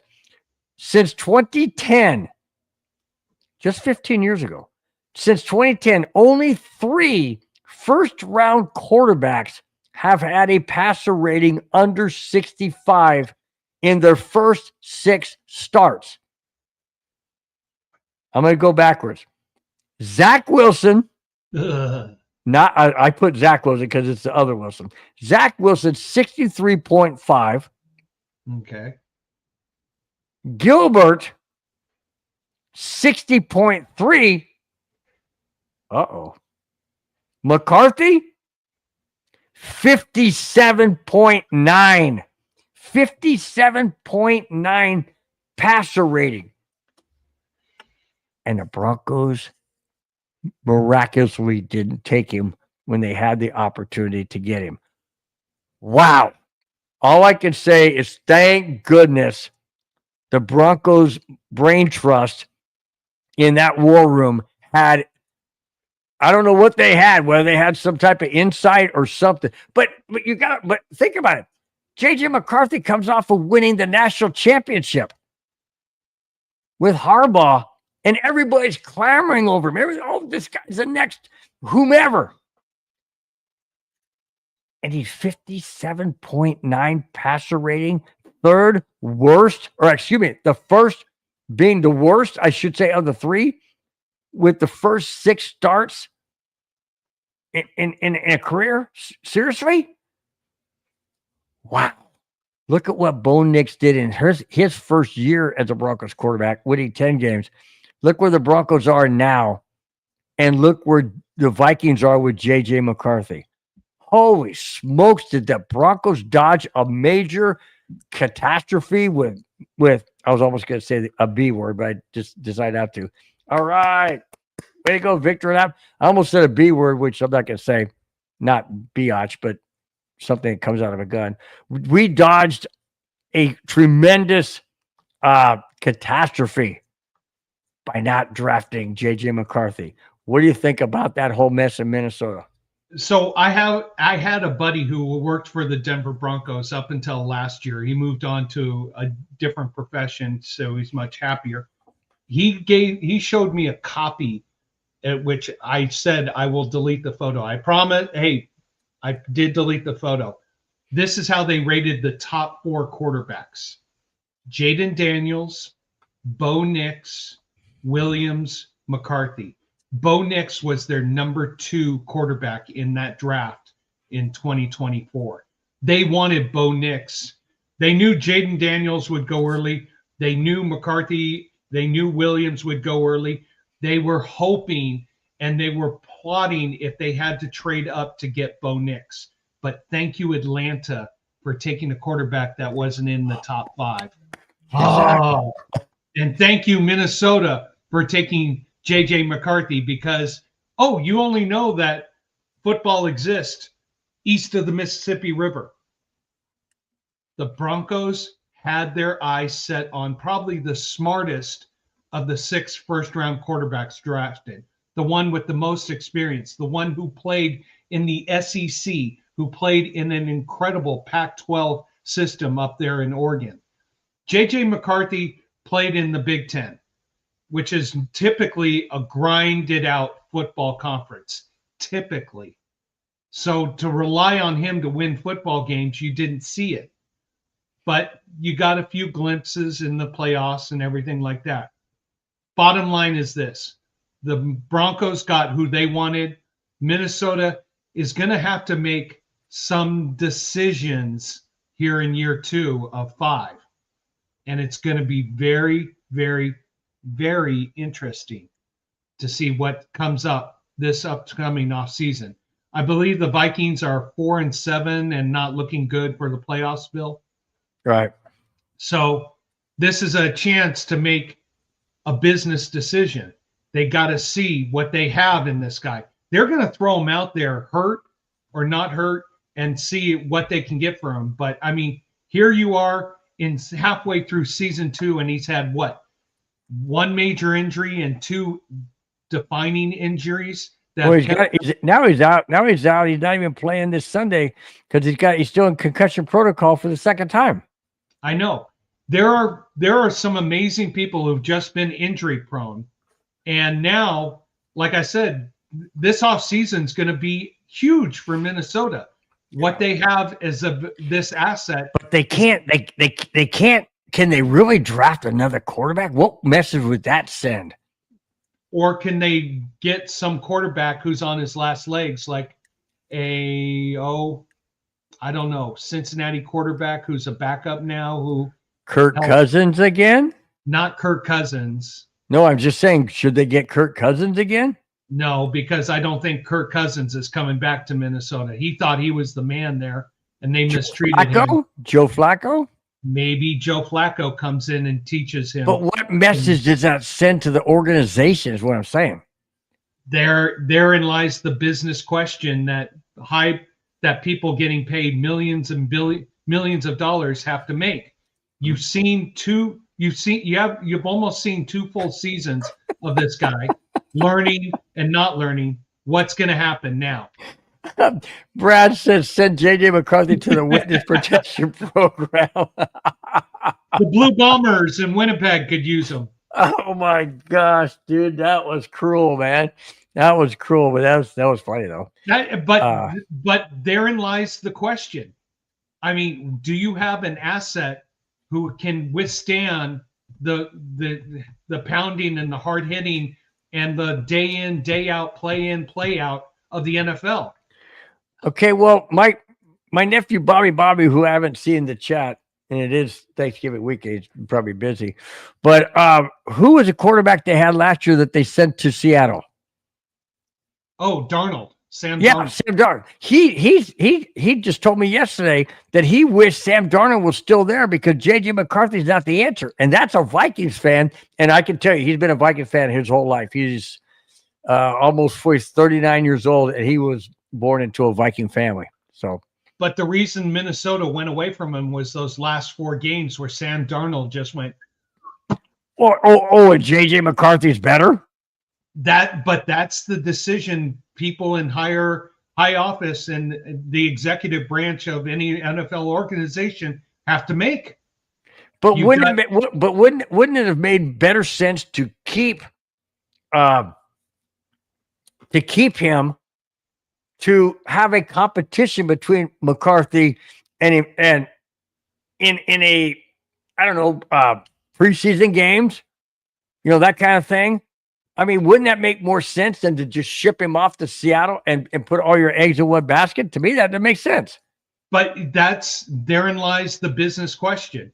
Minnesota, does that benefit Sam Darnold to come back to Minnesota and compete for the number 1 quarterback spot, or go to Seattle where he knows he's going to have the job? That's the decision Sam Darnold had to make. And Victor Lap says when you draft them high, you got to play them. You have to. But if they're not ready, I mean, see, that's the thing. That's the problem I have with drafted quarterbacks really high up, is the expectation. Okay, you drafted the first round, you got to play them. Well, what if they suck? What if they constantly get hurt? You got to have to me, drafting a rookie. I just told this to one of the guys at the golf course the other day. You draft a quarterback in the first round. You can't expect them. It's like taking a child in elementary school, 3rd grade, and then all of a sudden giving them high school senior exams. They're going to fail. You can't do that. You've got to bring them along with baby steps. And by doing that, you have to have a very strong mentor quarterback in this situation, mentor quarterback to bring them along, show them how to do the ropes, show them what they need to do to be at that professional level. Because college is to me like an elementary student trying to learn high school. It's difficult. It's very different. The game is different. The speed is different. Everything's different. And unless you can grasp that at a very early stage, which very rarely happens, that's why you have drafted quarterbacks sit for a year or 2 behind a seasoned quarterback. They didn't do that in Minnesota. They also didn't do that in Denver. But thank goodness Bo Nix kind of grasped But welcome to the cutthroat business aspect that the NFL is today. I mean, back in the 80s and the 90s and the 2000s, yeah, you could have draft a quarterback in the first round. You could have him maybe wait a full year, possibly two, and then he can take the reins. Now it's a cutthroat business where you draft them that high. You need return on your investment now, not next week, not next month, not next season, not 2 or 3 seasons after you draft them. You need it now, because you know what happens as a general manager, you draft him and he doesn't perform. He's out the door. And guess what happens to you as a general manager? You're looking for another job. Welcome to the cutthroat business of the NFL. But see, that to me is preposterous, because what you're doing is you're setting yourself up to fail.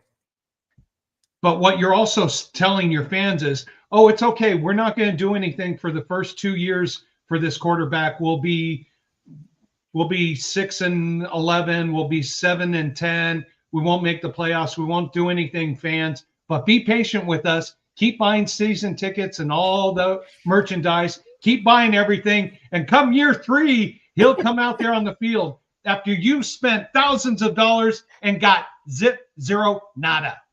Wow, you make good points. But on the flip side, if you throw him out there and he turns into a JJ McCarthy and can't stay on the field, then you've wasted.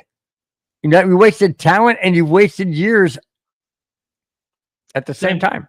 Here's the choice: waste a first-round draft pick, draft better because you're higher up in the pit in the draft and try again, or waste 3 years of time, money, management, coaching staff, all those financial goals, your fans, your season ticket base going from here down to here because you can't make a good decision. That's the cutthroat business of the NFL. This is why blood pressure medicine is dominating all the front offices in the NFL, because you have to be able to have. So it's whiskey. That too. But you got to have. I didn't want to go to that route. I just did. I know you did. But this is why these people get paid the big bucks. I mean, let's go to King Hudson's comment right here. Bear down. You've got to bear down and make choices and decisions. They've done that. And look, they're 9-3 right now. Granted, they're playing a 4th place schedule and they haven't played any, quote, real playoff team yet in the upper echelon. But hey, they're 9-3. They had that first overall draft pick. You got Williams. Good luck. I mean, I've watched him play at USC many a times. Played okay against the under 500 and 500 teams, but any of the upper echelon, he was. All right, I'm gonna go to a couple more comments, and then we'll move to the next topic. This one, really? Okay. Well, we will choke, or the Broncos will choke. No, he says you guys will choke, either the Broncos or whoever. Well, thank you for supporting the channel. We appreciate you watching the show. And I didn't know if it was us or not. We'll make sure we wear our mouthpiece at night so we don't choke while we're sleeping and dreaming about Denver Broncos winning the Super Bowl. High expectations. I ain't kind of going there. Going back to the Minnesota thing. Ty Eagles. Excuse me, says Flacco is winning everywhere he goes. He does. When he was on Denver, he won. We didn't win a whole. I mean, we didn't go to the playoffs for him, but we won games. Yeah. Joe Burrow did look like a super star, I should say. I'd love to see. Yeah, I would love to see Cincinnati Bengals. If it's not us, not this year, but down the road, I would love to see the Cincinnati Bengals and Joe Burrow have a chance of winning the Super Bowl. I really would. I felt bad for the Bengals twice going against the 49ers when they didn't really have a chance, although they did have the lead late in that one game. Oh, yeah. And then the drive. Man. It's like, oh, God. I was sick to my stomach. I really wanted the Bengals. Chris Collinsworth and who was their quarterback at the time? Cincinnati was. Oh, no. That was Joe Montana. No, Cincinnati quarterback. Oh my God. I see his. He would throw to Chris Collinsworth, remember? No, Chris Collinsworth had retired already. No, he didn't. Chris Collinsworth was in the Super Bowls. In both of them, not. I don't think. I don't know if he was in the second one. I know he's in the first one, but it's still the same quarterback. The first one. Still the same quarterback. Eason. No, Eason. Not Tony Eason. Esiason. Boomer Esiason. Boomer Esiason. That's it. That's it. Oh yeah, he used to be a commentator on the pregame shows. I haven't seen him in a while. Did they fire him or what? Really, Greg? That's why I'm glad Sean Payton doesn't listen to you. Okay. That's okay. But you know what? It's okay because we don't get paid to we don't get paid by the Broncos for our comments anyways. Not yet. Mr. the Kid. Mr. the Kid said Bo Nix is really impressive. I would have to agree. Let's see how impressive he is. And I mean this is 2 weeks from this Sunday. We play the Green Bay Packers. Now I'll tell you what, that Micah Parsons blew up the Detroit line. And if the Broncos can't keep Micah Parsons outside of our backfield, if they can't keep him away from Bo Nix, I'll tell you what, it's going to be ugly. If Garrett Bowles cannot stop him, that'll be a test. That'll be a real test to see if Garrett Bowles can stop him. Why haven't they wasted time? I'm not sure, but I appreciate your next comment.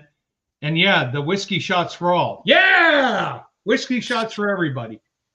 Silent 37 says, laughing out loud, Super Bowl? Yeah, definitely high dreams. I agree. I'm not saying Super Bowl at all. All I'm saying is let's make the playoffs. Let's win the division. Let's get the first round bye and then see where things go from there. That's all I'm saying. Yeah. And you know what? It's okay to have dreams. We all have them. Just make sure there's something that benefits the world and the community at hand. I would totally agree with that, Ty Eagles. I would totally agree. Micah Parsons is the closest thing to Lawrence Taylor. Absolutely. That guy is a beat. Although I will include one other person in there, and we will talk about that person in just two more topics. I'm not going to mention his name because I want you guys to listen, but it definitely is in the same category, in the same sentence as Micah Parsons and Lawrence Taylor. Absolutely. All right. You know what? I got to agree with Mr. the Kid. Whoa. Pump the brakes. Only one LT. You know what? LT was a unique individual for his time. Not saying it, but he's close to it as to being able. Go ahead. What I'm saying is this. LT had his generation. Micah Parsons has his time. There we go. The person I'm going to talk about in the second or next to the last topic is in his time. All I'm saying is that's why people ask me, who would you say is the greatest quarterback ever in the NFL? You cannot say that. It's an impossibility. And the main reason why it's an impossibility is because every generation and every NFL collective 8 or 10 seasons, things change, rules change, players change. You got faster guys on the defensive line than you ever have had. The refrigerator Perry would look like a mother freaking teacup compared to some of these guys. I mean, that dude was big. I'm not trying to diminish it, but what I'm saying, I mean, refrigerator Perry was like a beast for that particular decade.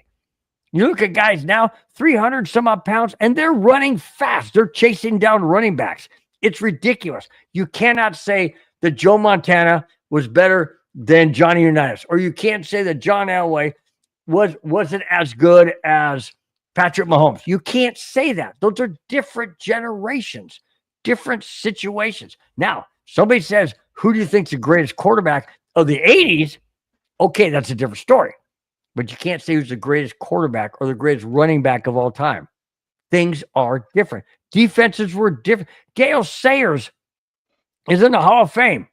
never rushed for 2,000 yards a season, never went to a Super Bowl, never won a Super Bowl, never was a Super Bowl MVP, and never was the league MVP. Terrell Davis was, but it took forever to get Terrell Davis in the Hall of Fame. I don't know why. But anyway, I digress. Vic, I respect your opinion. Brady's the GOAT. Argue with the wall. Yeah, you know what? He's the GOAT. Okay, now if you're talking Super Bowls, yes. If you're talking Super Bowls if we're talking, over a lifespan, yes. But if we're talking total talent, maneuverability, I can't. I really can't. There's other quarterbacks that have it. If you want to talk rings, okay, he's the GOAT. Yeah. But if you want to talk complete talent across the board, then we could have a great argument for that. But you know what? I got to toast Jack. How we doing? Get up. What is up? Happy belated Thanksgiving. Same to you, my friend. Same to you. Hope everything was wonderful at your household. And I hope you had a fantastic, hope everybody out there to chat. You guys have been fantastic like always. You're very engaging tonight. I love it. You guys have the energy, the passion. It's electric. I don't know about you, Spence, but I can feel it. It's really good tonight. I like this. I like it. And you want to know something? We love hearing varying opinions in favor of Broncos, not in favor of the Broncos, this topic, that topic. Bring it on. We love having people, and we want to show everybody's comments and acknowledge everybody as much as we can. So thank you very much, chat, and everybody being a part of the show. We really appreciate it. How about this one? Brad says, am I the only person that says no, Brady is not the greatest? I agree with you. On what grounds? On what grounds? You just got to saying he's the greatest quarterback of all time. Now you're saying no. No, I did not say he's the greatest. I said he was the greatest of his generation. Okay. But the greatest of all time, you can't. Ooh. Hang on. LA Chargers quarterback is the best quarterback in the league right now. Based on what? And I'm not saying Bo Nix is. I'm not saying Bo. I'm just saying, wait a minute. Based on what? Just saying. Based on what? And Bill knows. All right, I got to do this. I had to. Come on, that was too easy. That was too easy. Okay, but I'm just trying to figure out based on what. I mean, fine. If you got stats that say, okay, he's passer rating is 115 average, you know, what I mean, whatever it may be, you know, but you can't say it. I mean, based on what? That's all I'm saying. That's all I'm saying. Yeah. Victor Knopf says, Ty, sorry, disagree. Yeah, I agree. And you know what? We could do an entire show talking about generational quarterbacks across the board. But speaking of generational quarterbacks, great segue, dude. Let's do it. Speaking of generational quarterbacks, Cowboys ride the Broncos. Well, you know what? A Bronco is a horse, and a Cowboys ride horses. Yeah, it's a good one. I like that one. That's a good one. Joe, just remind me quickly, what was the final score between the Broncos and Cowboys earlier this year? Well, the Cowboys did ride the Broncos that day, but we kicked them off. We bucked them off. Okay.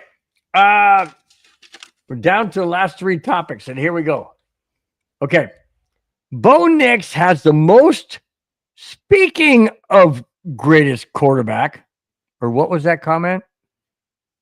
Best quarterback in the league. Hang on. Bo Nix has the most fourth quarter comeback wins in the NFL this year. No. Most fourth quarter comebacks in NFL his first year. No. Most fourth quarter comeback wins in NFL history of any player in his first two seasons with 8. Nix is third on the Broncos team history behind guess who? Peyton Manning, Yep. John Elway. So there you go. Bo Nix in his first 6 games. In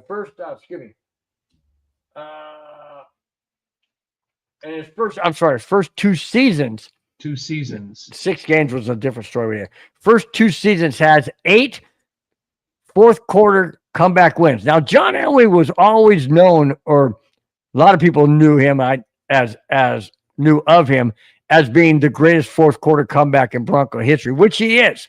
He's a number 1 Broncos come from behind quarterback in Broncos history. Peyton Manning is number 2. Bo Nix in his second season, number 3. Come on, guys. Tell me, anybody out there in chat or yourself, Spence, tell me any other quarterback the Broncos could have ever drafted when they got Bo Nix. And by the way, guys, just in case you don't remember, Bo Nix is the first ever Broncos quarterback drafted to do this exact feat. No other quarterback the Broncos have ever drafted, because they didn't draft Peyton Manning and they didn't draft John Elway. John Elway drafted by the Colts. Ironically, Peyton Manning played for the Colts. Bo Nix is the only Broncos quarterback ever drafted that has had this success. That is absolutely amazing. What do you think, Spencer? I think this is the experience you look for and the Broncos saw in Bo Nix. 2 years in an SEC conference team, 2 years at a highly competitive Pac-12 team. He had the background, he had the knowledge, he had the experience. Father was a quarterback. He had all the training, just needed to have the magic. And he's developed that fourth quarter magic. This is something. Yes, we're frustrated as Bronco fans that we don't see what we see in the fourth quarter through the first 3 quarters of every single game. I'm over with Tebow. Oh, stop it. But you want to know something? When it counts, the fourth quarter, that's where the magic happens. What Bo Nix has told us Bronco fans is no matter how far down or behind we can get, a win is always attainable. So don't give up hope. And yes, we've had a little magic here and there, but that is the culture we're developing here with the Broncos right now. That is the team chemistry, that next man up, never give up, keep fighting, keep pushing. It's going to happen. We believe. And that comes from the leadership of Bo Nix, Sean Payton, and the Penner Group. So watch out, AFC. The Broncos are coming. Whether they can do it this year or not, who knows? Mr. Palat, we bring everybody up because you all got opinions and we're not going to discriminate. Really? I'm not gonna, you guys can read it. You guys can see it. Yeah. Okay, what that tells me, I'll put it this way. What he was referring to as Bo genitals, put it that way. And it rhymes with Nix. Anyways, that being said, you know what? You know what that tells me? He's tells me years and attention. Possibly, but that also tells me jealousy, because apparently he's not a Broncos fan or a Bo Nix. It's okay. It's totally okay. You can say and feel how you want, but stats don't lie. Stats don't lie. I don't make this stuff up, guys. You can go look it up anywhere on the internet. You can dive in as deep as I do into all of these different sports apps that I have and all the connections and different connections and whatnot that I have. If you can find them, great. But I don't make this up. Do I, Spence? Do I make any of this up? No, you don't. And you know what, Mr. Palad? Thank you for watching the show. We appreciate your comments. Graphic as they are, we appreciate you making a comment and being part of the show. And you know what? Thank you. We move on. At the very beginning of the show, what are the 3 things I say? Brought to you with emotion, emotion, passion, and what's the last thing I say? Honesty. Honesty. I don't make this stuff up. And this show would not exist if neither Spence nor I were honest. That's for sure. Fade Master, thank you. You all have a good season. I love it for y'all. I appreciate. Thank you so much, Fade Master. Welcome to the show. Appreciate. Now I got a question. Twice he said you all. So I'm wondering, is he from the South? Is he in the South, or is he out here in the West Coast area and just has that I don't want to say that dialect. Yeah, there you go. That's what yeah. So I just wondered. Interesting. No, Atlanta Falcon fan. All right. My brother-in-law and sister live in Georgia. I won't say where, but they live in Georgia, and they're huge Falcons fans. So good. Nice to see you in the chat, man. Really, really happy to have you on board, man. Appreciate it. Hopefully you guys can put some momentum together and challenge the Tampa Bay Buccaneers for the division title. Jack, you're missing a point. Derek Carr had 20 comeback wins in the first 7 seasons for Broncos. Bo Nix has 8 in the first 2 seasons. So give him what? So that average 4 more seasons, he'll pass 20. So Derek Carr averaged a little less than 3 comebacks in 7 seasons. Bo Nix has averaged a little more than 4 comebacks in 2 seasons.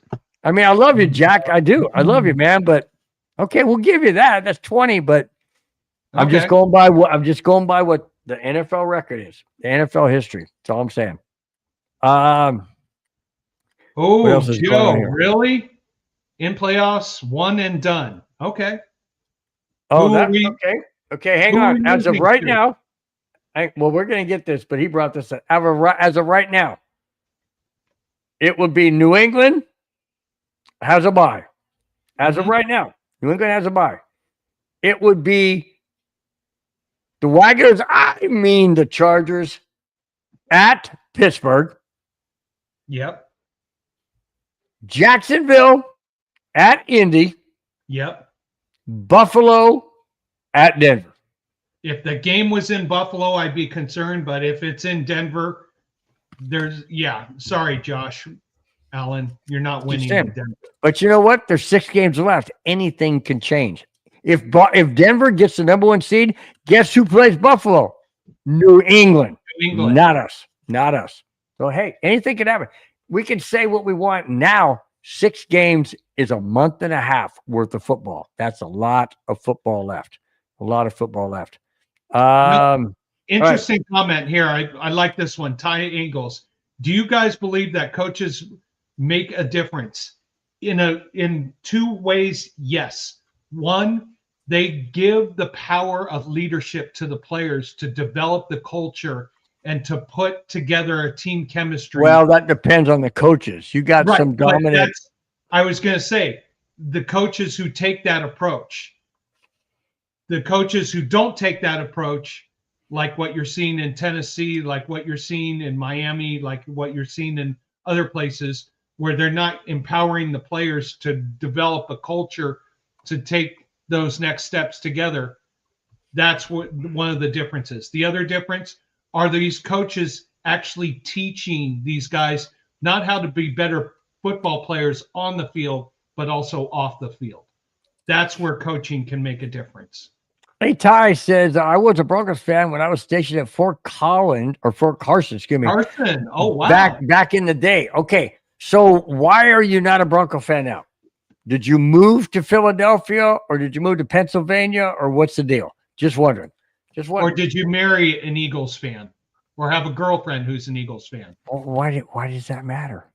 Because he might. You really married a Raiders fan. What are you talking about? Well, stuff happens. Hey, remember, what's the 2 most important words when you get married? Yeah, but it's funny. It's funny you're trying to say, okay, well, you're trying to give him, well, maybe I'm married to this person, maybe it's a girlfriend. And then I point out who you married, and you're like, oh, well, that's different. No, but hey, what's the two most important words you have to always say when you get married? Yes, dear. Yeah, true. Yeah. What if she would come to you? I'm not gonna say her name. What if she would come to you and say, you know what? Let's say the Raiders do really well overall in the next 5 years, and just do what they did back in the Madden days when Madden was head coach. And she goes, you know what? I really want you to start cheering for the Raiders because that's my team and we're doing great. But whoa. I never thought it would go that way. You better not show this video to her. Your mom's been watching this, by the way. Oh, trust me, I'm always in trouble 24/7. Anyways, moving on. Ty says, "Happy wife, happy life." Not after that comment. Not after that comment, dude. I can't believe you did that, dude. It slipped. I had to readjust it. It slipped. Speaking of slipping, let's slip right into the next segment. How about that? Oh, before you're divorced on air. She walks in there. We're done. Okay, this is fantastic. In a sad way, it's heartwarming because I love this guy. I have his jersey. Absolutely love this guy. But it's sad because he so much wants to be back in Denver. So much wants to be back in Denver. Am I talking about Justin Simmons? No. Not really. This guy is, in my opinion, the reason why the Denver Broncos won Super Bowl 50. Here it is. Von Miller said he hates playing against the Broncos because of the love he has for the team. He said, and I quote, this is eye-opening, guys. He said, and I quote, "It's like an ex-girlfriend that he would see and has to act like he doesn't miss her." He also said, and I quote, "When he watches NFL games when he's not playing, he watches the Denver Broncos games because he still feels part of the team. I wonder," end quote. "I wonder how he will feel come Sunday night when the Broncos play the Washington Redskins, Commanders, that he is on that team. I wonder how he's going to feel then." Can you imagine a guy who played 11 seasons for the Denver Broncos, was MVP of Super Bowl 50. I have his jersey with the MVP or Super Bowl patch on. He loves the Denver Broncos that much. He still has a home in Denver. He still communicates with the Broncos players, wants to come back and retire as a Denver Bronco. I hope the Broncos ownership group does the right thing when Von Miller is ready to hang it up and call it a career, that the Broncos sign him to at least a one-day contract and allow him to retire as a Denver Bronco. If they don't, I will be forever bitter towards this organization and this ownership for not doing the right thing in honoring Von Miller, who single-handedly, and go back and watch that game, guys. If you haven't seen it in its entirety, go back and watch that game. Von Miller single-handedly won Super Bowl 50, and that's why he was MVP. Von Miller loves the Denver Broncos, wants to be retiring as a Denver Bronco.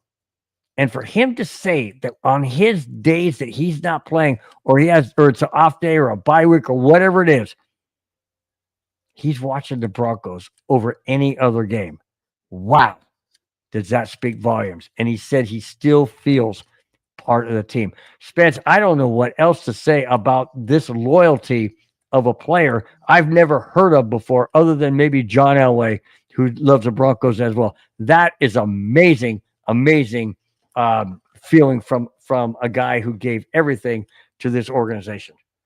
We talked about this during the offseason about Von Miller, and I had said and pushed Von Miller should come to the Broncos because the defense is becoming elite, and Von Miller would be able to take that stepping stone to being kind of on playing his last games on field and maybe taking the stepping stone into coaching.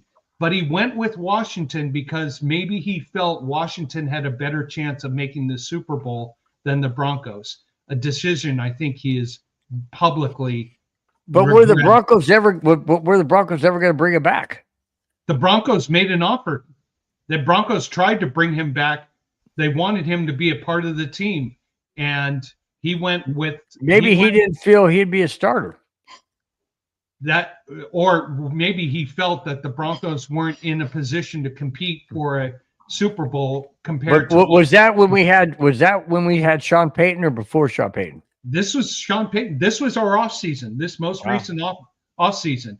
Okay, I think Von Miller regrets what making the decision with going with the Commanders, Redskins, instead of going with the Denver Broncos. It's probably a regret that he'll never publicly say. But if he had come to the Denver Broncos, he would have been part of an elite defense. He would have been a educator, a teacher, and probably been able to take that first step into coaching after retirement.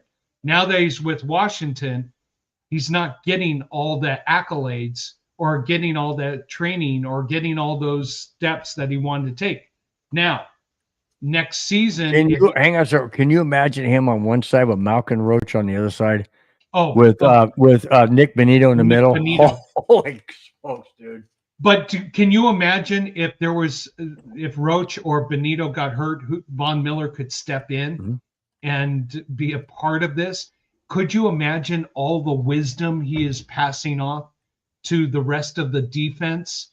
And can you imagine the training he would be getting from Sean Payton to be a coach if he had come to the Broncos?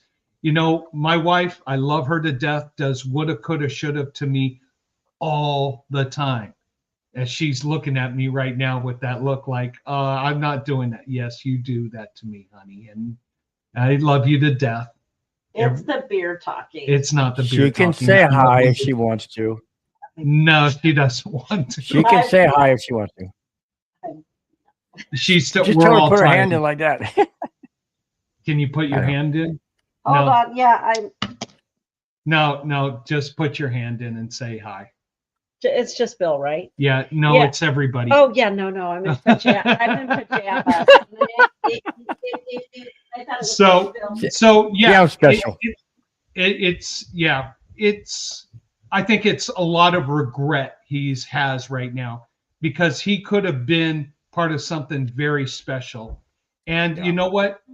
We all make mistakes. We all make decisions. He made the decision based on, at the time in the offseason, who had the higher ceiling in June and July and August for making the Super Bowl.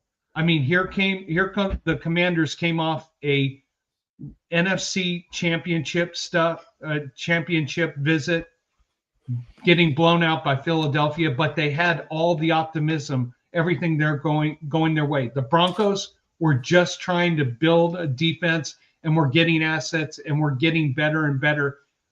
But could they take that next step? So Von Miller, I hope he makes a decision to come back to the Broncos for 2026, maybe to be the symbolic player to play a few downs, but also take that next step into being a coach.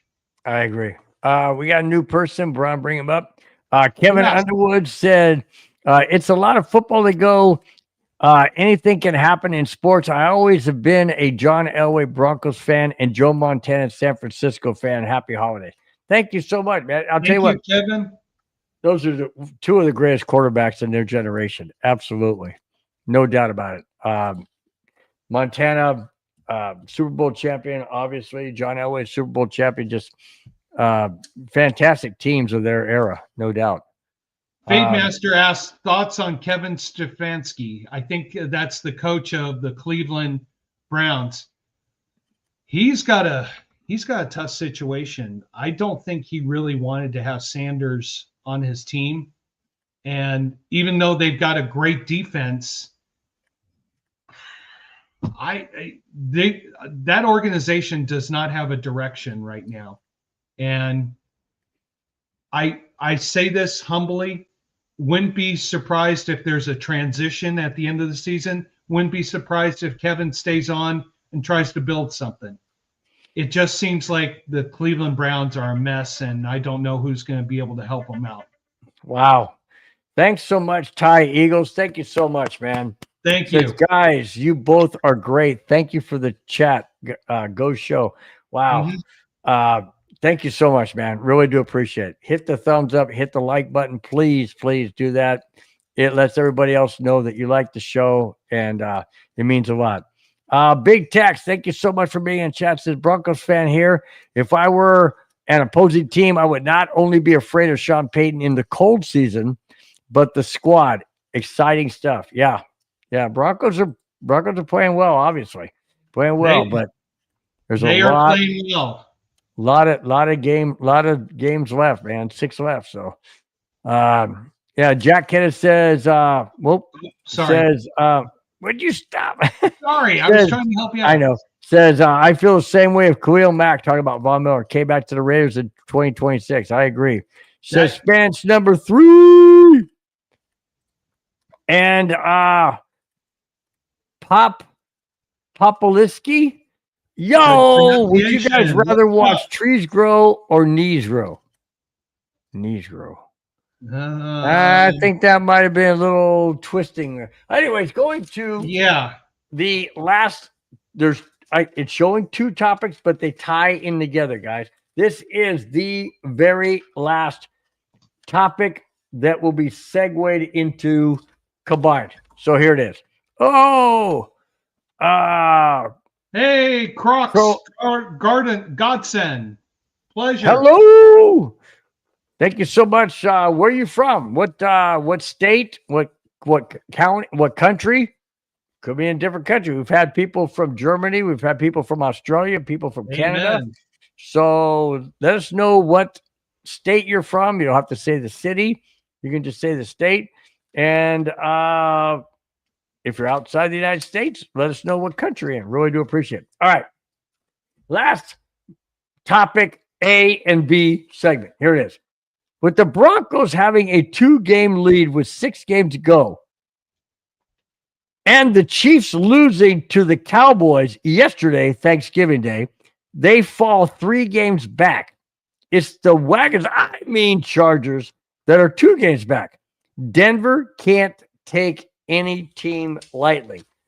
Leading into taking that thought, going into this, with just 6 games left in the regular season, Denver can't afford to take any team lightly, even if their opponent's starting quarterback isn't playing due to injury.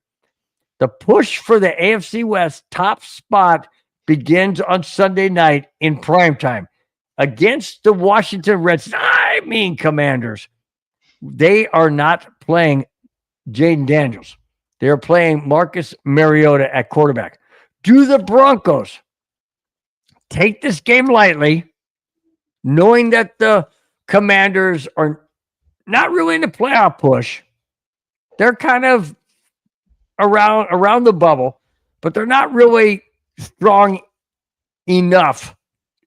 Do the Broncos take this game lightly? It's in Washington.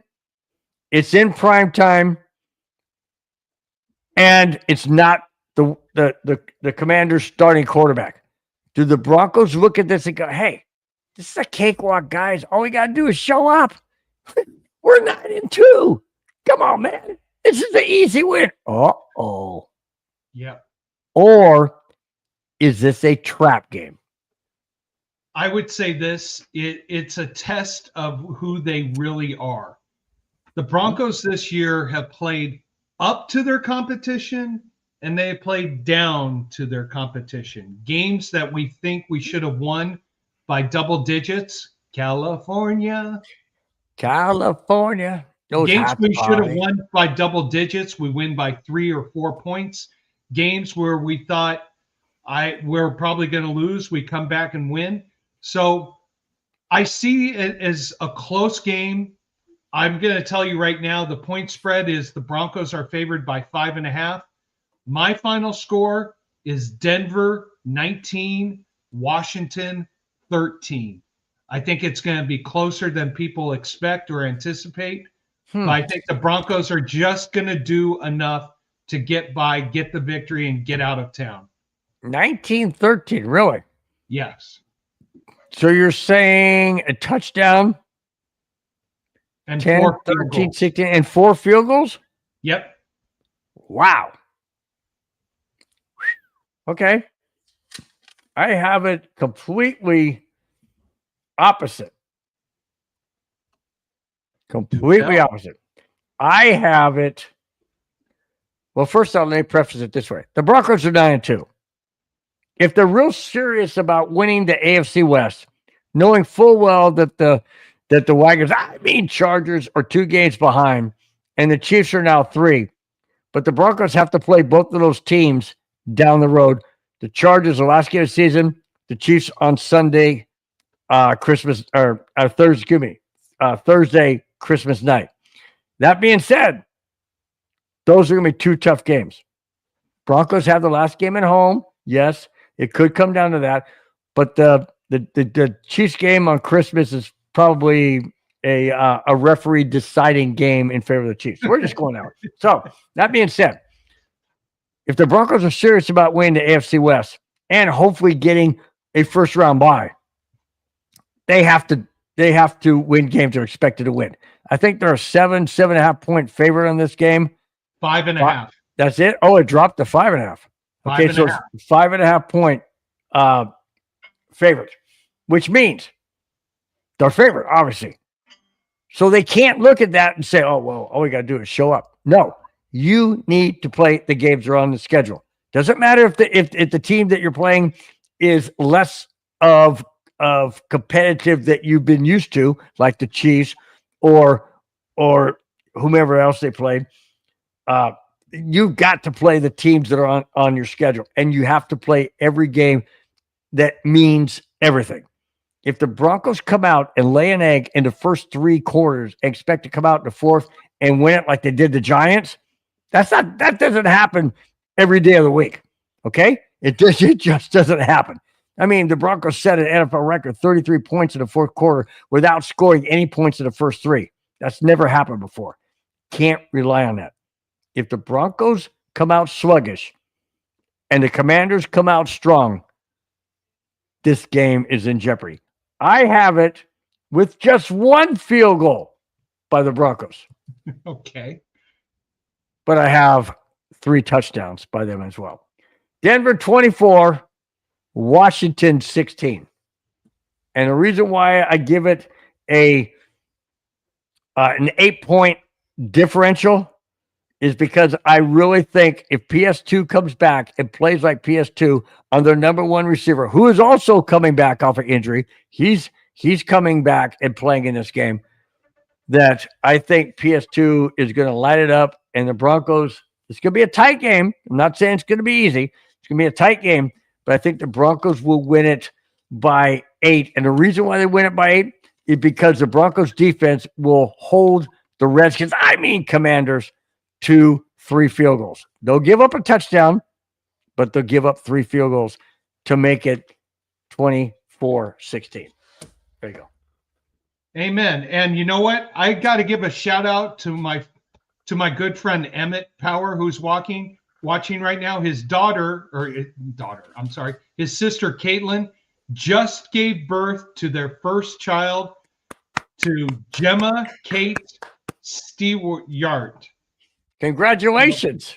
There's a new, hopefully, Bronco fan will try to get I got to do this. Congratulations. So, Caitlin, if you're watching the replay, congratulations. I did say she would be a Thanksgiving baby, so yikes. Yeah, 1 day later, it's okay. 1 day late, but it's all right. Hey, you know what? Every 7th year or 6th year, depending on leap year or something. Her birthday will be on Thanksgiving because it shifts. Wait a minute. Hang on. Whoa, Hang on. big text. Hang on. Big text. Thank you so much. Thank you so much for that super chat. That We $5 appreciate super chat. Really do appreciate it. Thank you so much. You know what? We're going to keep that up there for the rest of the show because, Spence, you got to read down the names as we close out the show. Thanks so much, guys, for being a part of it. It's been fantastic. Every single week, you guys show up, and you guys are absolutely amazing, and we greatly appreciate it. Spence, take us home with the people that were in the chat. Oh, my God. This is going to be a long one, Bill. So ready. On your marks. Get set. Here we go. Victory lap. Thank you so much for being a part of the show. Doug Strader, appreciate your comments. It ain't going to be that fast if you're going that. Teresa Rohart, we appreciate it. Uncanvas, thank you very much. He owns the network. Be good. The boss. Clinton Brown, thank you so much. David Yonkin, really appreciate your comments. Being a subscriber, and I think David Yonkin's also a member. Yep, he's the first member. Thank you, David Yonkin. Thank you for being a member. If you want to be a member, go to our homepage. Great memberships available. We appreciate all your support. Larpa, thank you very much for being a part of the show. Andrew Means, appreciate your comments. Kendall Gillian, thank you so much. Purdy Good, San Francisco fan, love the nickname, appreciate it. Mark C2X5J, thank you so much. Vegas, thank you so much for being part of the show. Otto Truder 2000, thank you very much for being a part of the show. Autodex 2001, also being a part of the show. Jackie MLB, thank you so much for being a part of the show. Cairo, appreciate your comments and being part of the show. Wolf Baby Oil, yeah, your comments were not great, but thank you for being part of the show. Brad Harrigan, thank you so much for being part of the show. Chris Gonzalez, thank you for being part of the show. Mike 075, appreciate you being part of the show. I never know what you're going to say, dude. Bob Pryor, thank you for being part of the show. Dwayne BTO, thank you for being part of the show. Jeffrey Figueroa, appreciate your comments. Rich Nichols, thank you so much for being part of the show. Yes, it just keeps going on and on and on. And is filing divorce papers as we speak. I can hear it coming. Cooper Allison, thank you for being part of the show. Azura 3300, yes, go Boise State. Thank you for being part of the show. Arnell DG, thank you for being part of the show. Oh my Robert Overbay, thank you so much. Charger 77, thank you for being one of Bill's close friends and being a part of the show. What you talking about, Willis? He was a Charger fan. I know. Jerry V3W4M. Yes, one of us is not drunk. We're both fine. We can talk normally. None of us is. We have a great dialect. Dorian 2371, thank you so much. Ty Eagles, who's in Denver, thank you so much. By the way, we don't know why you have the Eagles insignia. Is it because of the wife? I think you said happy wife, happy life. Yep, we get it. We understand it. Brits FR, thank you for being part of the show. King Hudson, thank you for being part of the show. The Masrod, thank you for being a part of the show. Gregory Miller, thank you for your comments. Silent 37, thank you so much. Mr. The Kid, being a Bo Nix fan, thank you so much for being a part of the show. Jack Kenna, we appreciate you being part of the show, being on the show, and having your input. We always valued it. Joe N 1761. Oh, by the way, Joe, the final score was Denver Broncos 44, Cowboys 24 earlier this year. Broncos won that game. Thank you for being part of the show. Mr. Polarad, your comments were maybe a little out of bounds, but thank you for being part of the show. Fade Master, y'all's comments were really good. Thank you for being part of the show. Kevin Underwood, a San Francisco 49er fan, thank you for being part of the show. Big Tex 173, a Broncos fan, being part of the show. Popolitsky. And the super chat. And the super chat. Big Tex. I was going to save that for the final sorry. one.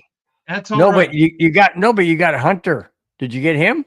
I'm working on it. There's still more coming. I know. PayPal Skill, thank you for being part of the show. Crocs Godsend here in California, thank you for being part of the show. Lloyd Keaton, I know we didn't get to your comments, but he's a Dallas fan. Thank you for being part of the show. Thomas Tyler, thank you for being part of the show. We really appreciate it. Hunter Tranks, the Chiefs are better. No, they're not. We beat them. But you know what? The NFL is going to make sure you guys cheat on Christmas Day and get a win. So, yeah, we all got lucky. Be nice but to the scoreboard, chat people. Be nice. I know. Be nice.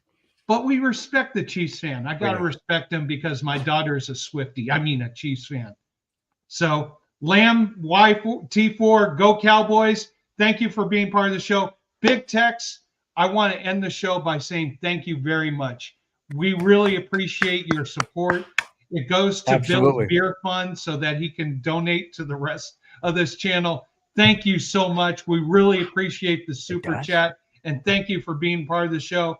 Bill, take it away from all 52 people who made comments during this show. Wow, 52 people. You guys, you've been amazing. I don't know what to say. You guys have absolutely been fantastic. You always are.